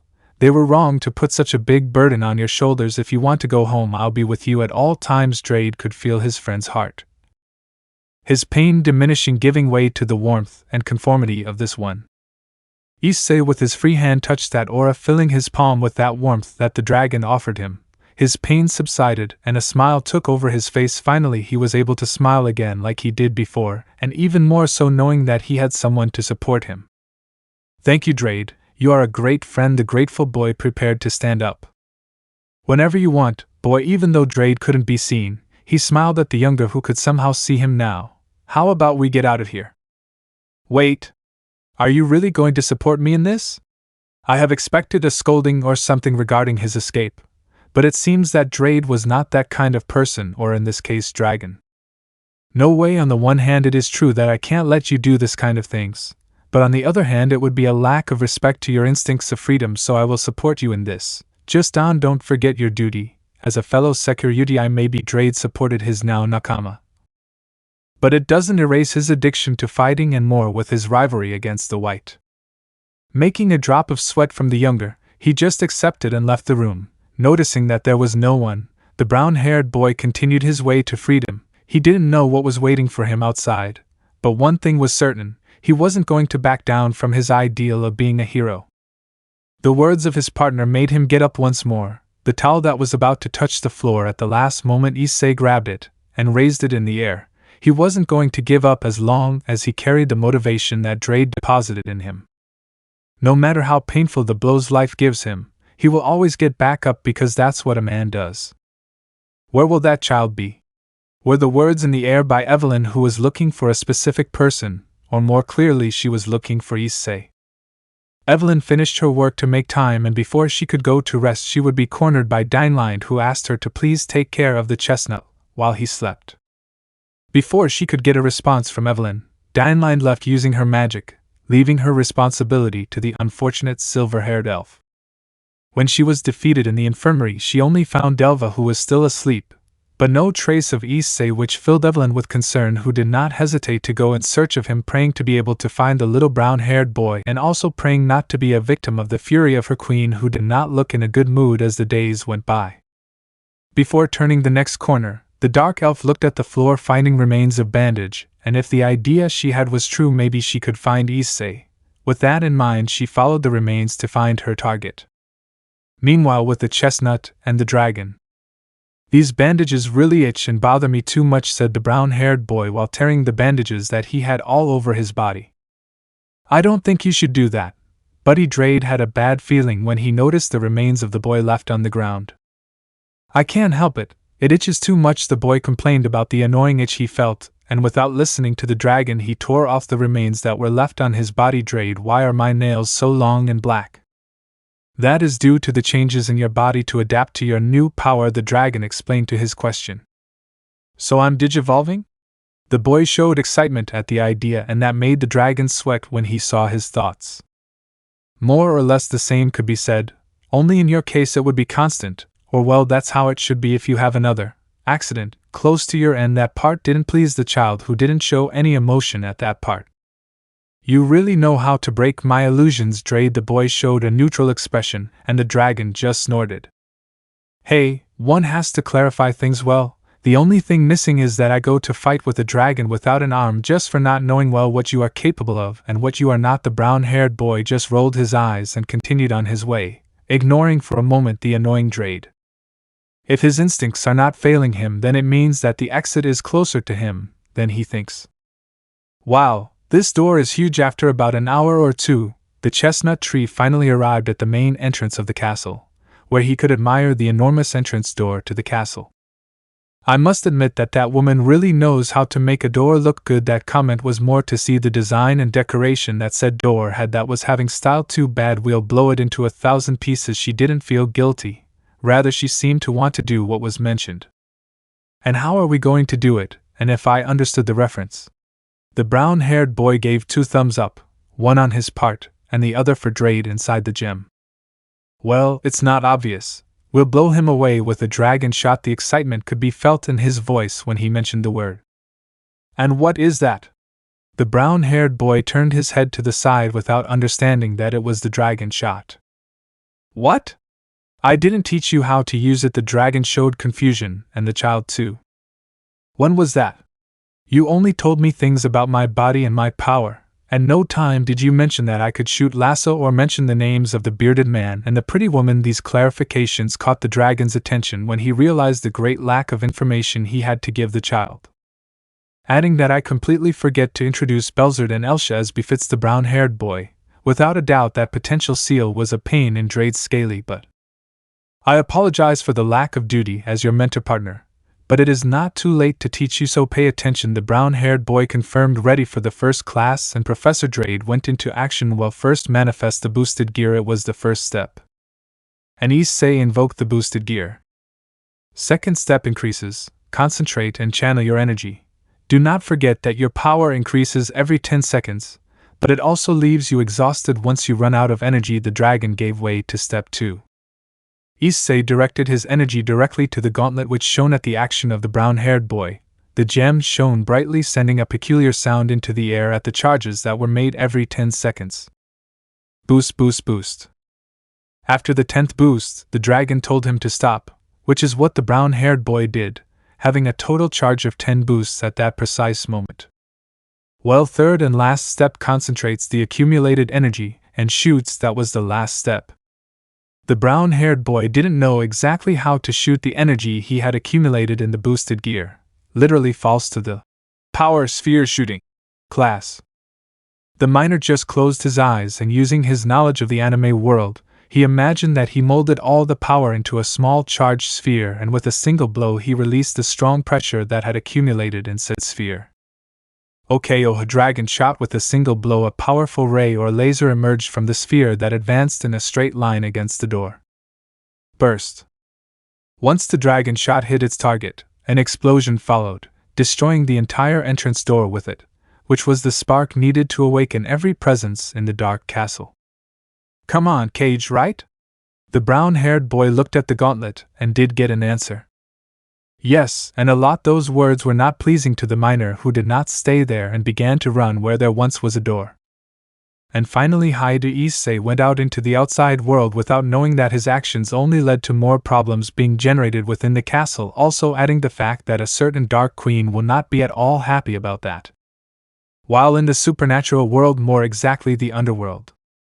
Well, I'm here. Tell me how I can help you. Serzex Azazel, the current leader of the fallen angels, was in a short meeting with the current Lucifer of this era, while the Raven enjoyed a good drink of whiskey. First of all, thank you for attending my call. Serzex let his hands rest on his desk after running to the side of the large pile of paper he had to finish. Whenever you want, old friend. Enemy associate. Azazel jokingly commented on the previous states of the two races of his people, but leaving aside the jokes for a moment, what was it that you wanted to ask me?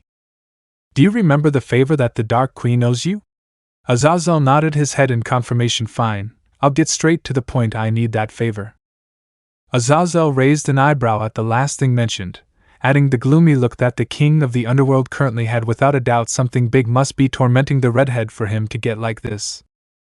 Can you tell me why you need it so urgently? Serzex, It's not every day I get to see that expression on your face. Azazel wanted a good and reasonable reason. If he was going to give up the advantage he had, at least he wanted a why first. On Cerzek's part, the redhead remained silent for one last before saying his main reason related to his little sister, but he stopped before thinking about the possibility that Azazel would refuse, so he had to think better about it.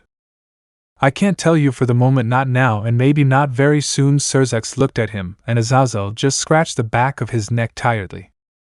Yawn. Fine, if you're not ready yet, just let me know. Azazel formed a magic circle under his feet, ready to leave, but Cerzek stood up from his spot to try to stop him. At the moment, I don't have anything planned with the favor that old Ichan owes me. Save it for later. Azazel did not even turn around, turning his back on Cerzek and continuing with his words. When you are ready to tell me, I will listen to you and decide whether or not to give you the favor. Until then, take care of yourself, Cerzek. With those last words, Azazel left, leaving Cerzek alone with his hellish paperwork. Sigh. I guess I should wait a little longer before asking for that favor. The redhead leaned back in his seat and focused his sight on the picture frames he had on his desk. Don't worry, Rias-chan, your older brother will make sure to protect your future and your happiness. Looking more closely at the portrait, where there was a photo of him holding in his arms a girl a few years younger than him who wore a big smile, a smile that he swore to protect with his life if necessary. While personal problems were brewing in this world, and the problems were rising to a much more critical level that could lead to only chaos and nothing but chaos. But these are problems for another episode of this magical story. Chapter 10. Picking up where we left off. Where is it? Olga Discord was currently in the area where the explosion occurred, that is, at the entrance of the castle. The aforementioned was accompanied by Neris and Chloe, who were also heading to the area affected by the explosion in case it was an enemy attack. Dynamind arrived shortly after, meeting up with the aforementioned, and the only mage looked at the large hole where there was used to be a large door. Using her magic, in just a second she repaired the damage without breaking a sweat. But unfortunately for the three of them, that did not calm the anger of their queen, who was hoping, not demanding, an explanation of why that which she longed for with all her might could not be found. Although that was not it, but a someone, and not just anyone, but rather a very important person for the queen, but that would never come out of Olga Discord's mouth, and that someone was the one and only Issei Hayadu, the current missing child. Dynamind knew perfectly well that this was not an attack or a conspiracy against the queen, but rather it was a desperate decision by a person who could no longer stand the abuse she received within these walls. Dynamind understood the boy and his desire to return home where he would be safe, but going out into the outside world without any guidance would end up leading to his death. Unseen, she used her magic to write a letter, and this letter was sent by a bird made by Dynamind's magic to a single person she knew well. I leave it to you, Misery. You and Viola are the only ones who could find that child. That was what the woman thought before approaching Neris and Chloe, who were trying in vain to calm the queen, who kept going from one side to the other, thinking of 1,000 ways in which the boy could die if she didn't find him. Okay, let's all calm down. Okay, Dynamind's comment caught everyone's attention, including the queen, who glared at her. Shit, it's clear that getting into despair doesn't solve anything, so I propose to think. With a cool head taking care of her words, the magician gave a proposal that could work as long as the queen was sane, which she wasn't. Dynamind is right, but to the surprise of those present, those words came out of the same mouth of the queen that many present thought was already crazy more than usual. Really? I mean, panicking isn't a healthy solution, so I propose keeping the carcass and thinking of something to bring the little one back. Don't you believe it? The magician, because she was blind, didn't understand at all what Olga was thinking. And in crazy situations, madness has control. That's not necessary, Dynamind. I myself will go find little Issei, and you too, if you don't want me to cut off your heads and stick them on a spear outside the castle. Without saying anything else, and with a small smile, the queen went to prepare to leave, leaving the magician blank. Did you really think Olga-sama would listen to you? Neris was the voice of reason, and Dynamind fell silent in defeat. Let's not waste time, or we will lose our minds just like our queen. Only in our case it will be literal, Chloe added, without wasting time in going to look for the horses to leave in search of her. While Dynamind gave up and went to get ready to leave as well, praying that maybe the chestnut didn't go that far.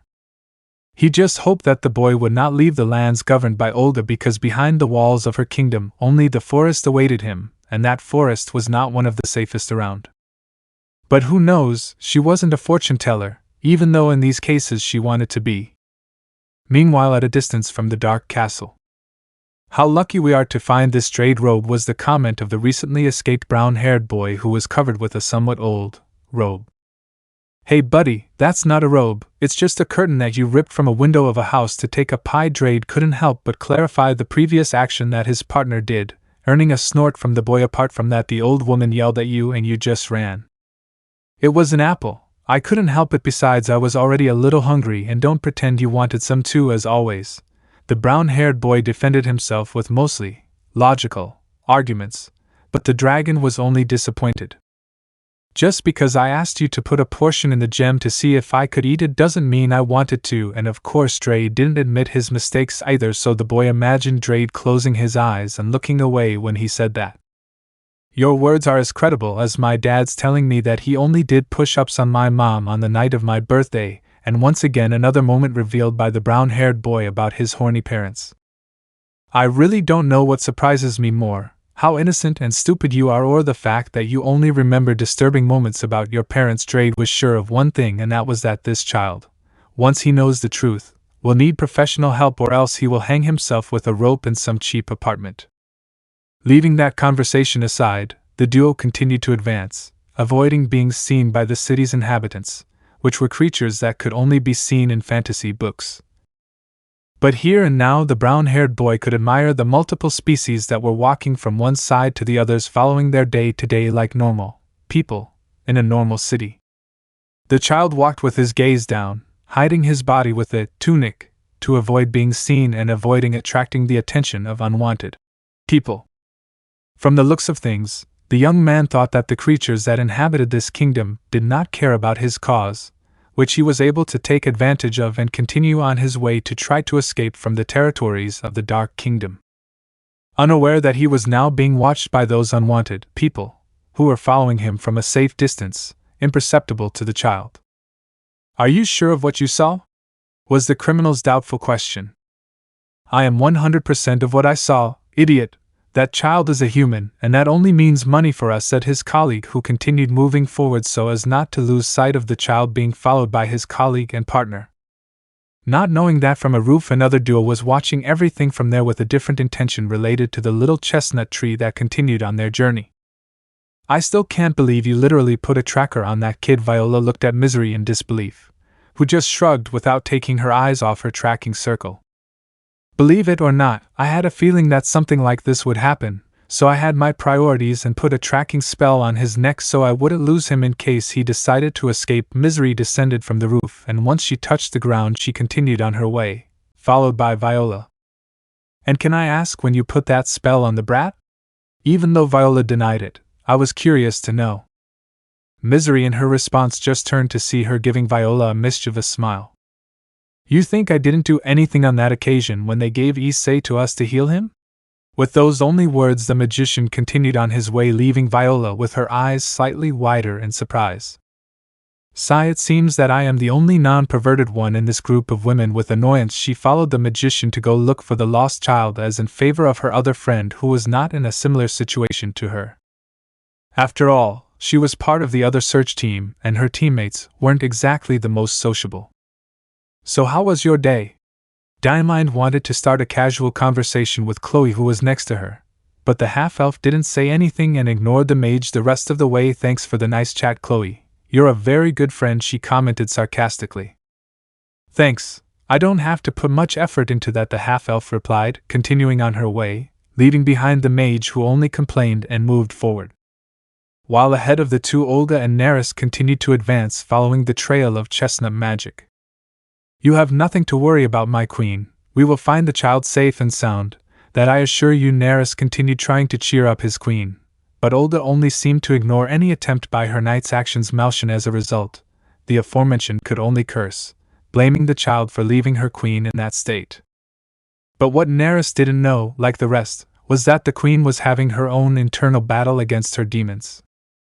"It's my fault," the queen thought without deviating from the path, feeling a pain in her chest, which was to blame for sadness and regret. After Viola and Misery's resignation, the Dark Queen returned to her chambers to rest her mind, but she was unable to achieve her goal due to the multiple thoughts she had at that moment. First, she regretted the words she said to two elves in her life who were more than friends, they were her family. Destroying a friendship because of her fears was Olga Discord's main regret. The second was when she decided to involve her most trusted acquaintances in her crazy idea. It was clear that they were all going to say if she was the queen after all, and her request for them was more of an order coming out of her mouth.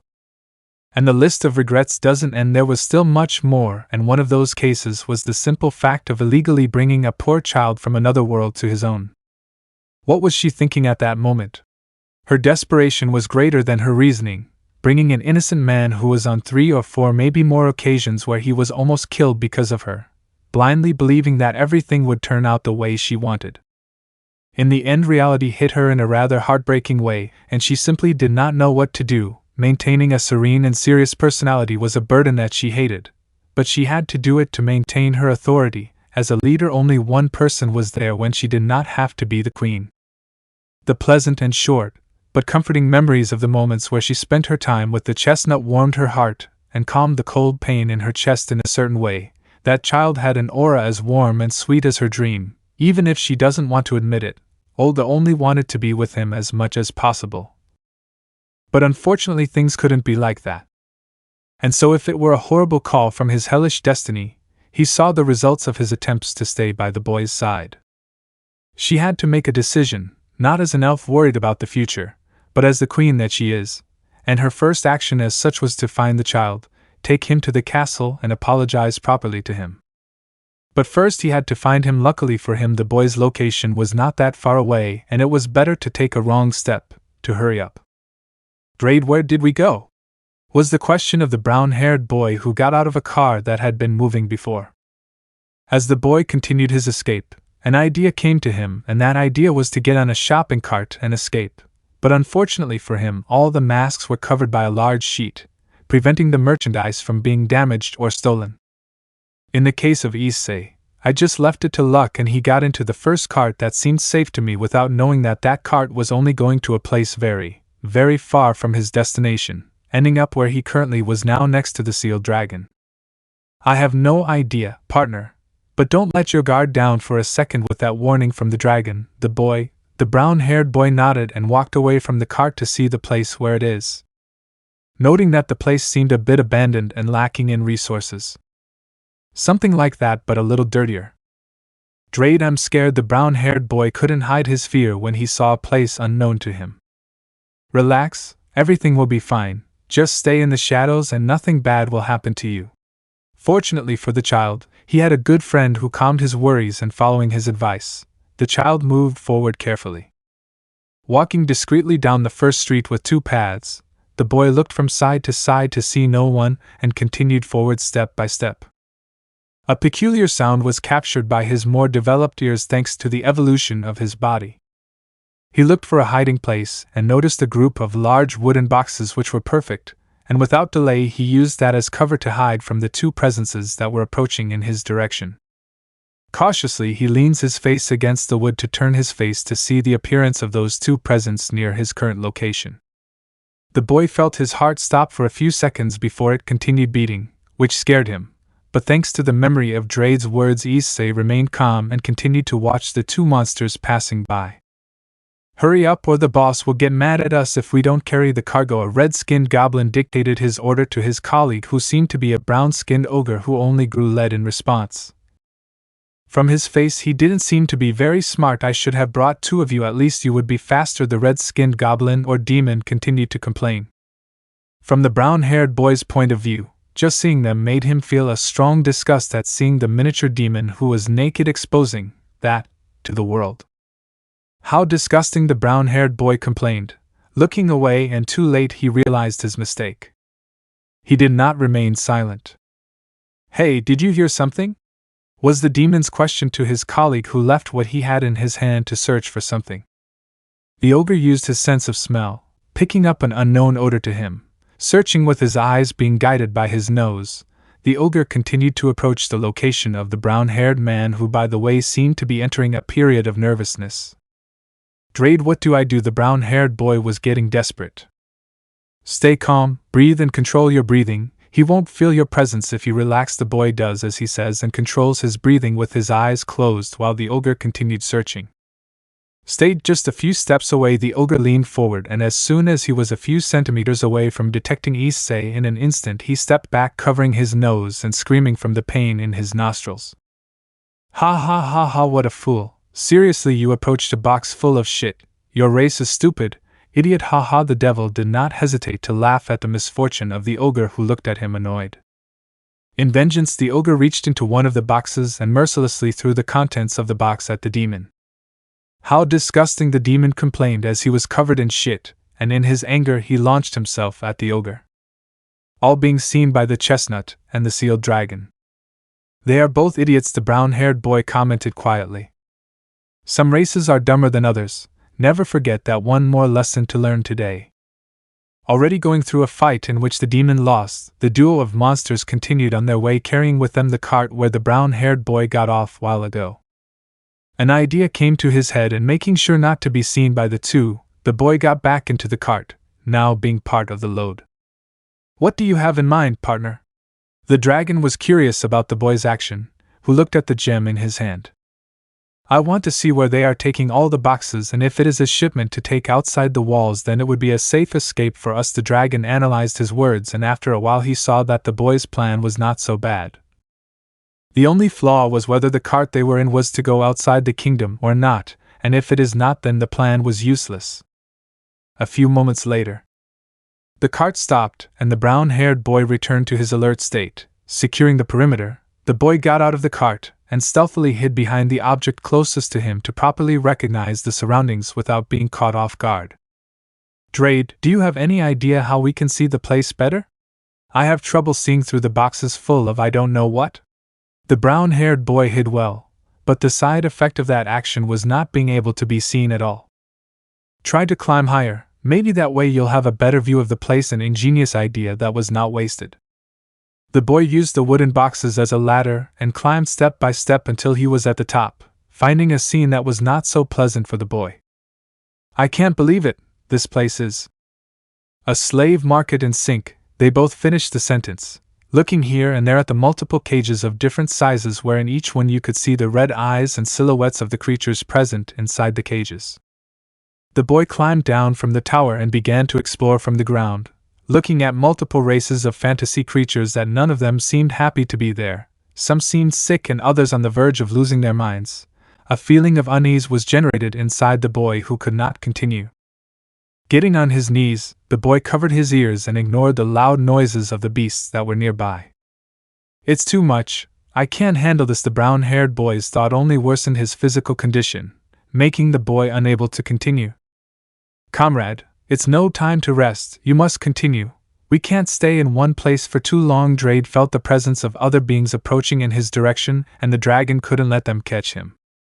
"I can't help, I'm scared and my stomach hurts," the brown-haired boy whispered, clenching his teeth and also tightening the grip on his ears. "What's wrong with you now? Why are you acting like someone insecure? Where's the determined boy I know?" Drade tried to reason with the boy, but it didn't seem to have any effect. "There's no point in trying, there's a security spell that drains your will to continue." The new voice caught the attention of the sealed dragon, who could see thanks to the fact that the boy had the boosted gear active, and with clear vision he could see the owner of that voice. "Hello, I suppose. Who are you and what spell are you talking about?" The dragon did not want to waste time and needed an answer now. "Answering your first question, I'm Gaga Jigo, but you can call me Gaga or Gaigo if my name is difficult for you. And answering your second question, it's a spell that covers the entire circus tent. It takes away your will for every second you're inside until you stay, like your little friend is currently finishing his explanation." Drade's head didn't waste time and began to process a plan to get out of there. While Drade thought about the presences from a while ago getting closer and closer to the point where the little one was, time was limited and Drade didn't know what to do. "Hey!" Drade's shout caught the lizardman's attention. "If you help us, I promise to free you and everyone here. Is this a good deal for you?" Desperate times call for desperate measures, and this was one of those circumstances. I would if I could, but I'm the same as that kid. If I do anything else, I'll lose the little I have left, but if they manage to break the security spell, then I can help them. The man seemed willing to collaborate, and Drade had to put his part first, and that didn't make him any angry.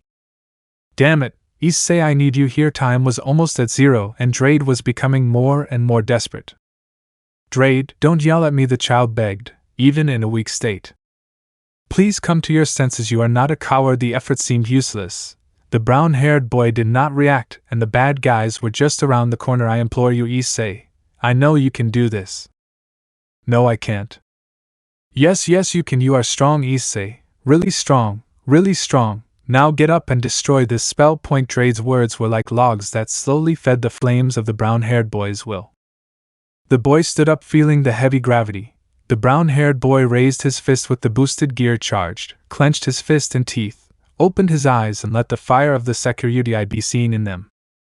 His fist descended and the ground cracked. The magic circle became visible, and where the chestnut was, the crack began to spread throughout the circle until it covered it completely, and finally the spell was broken.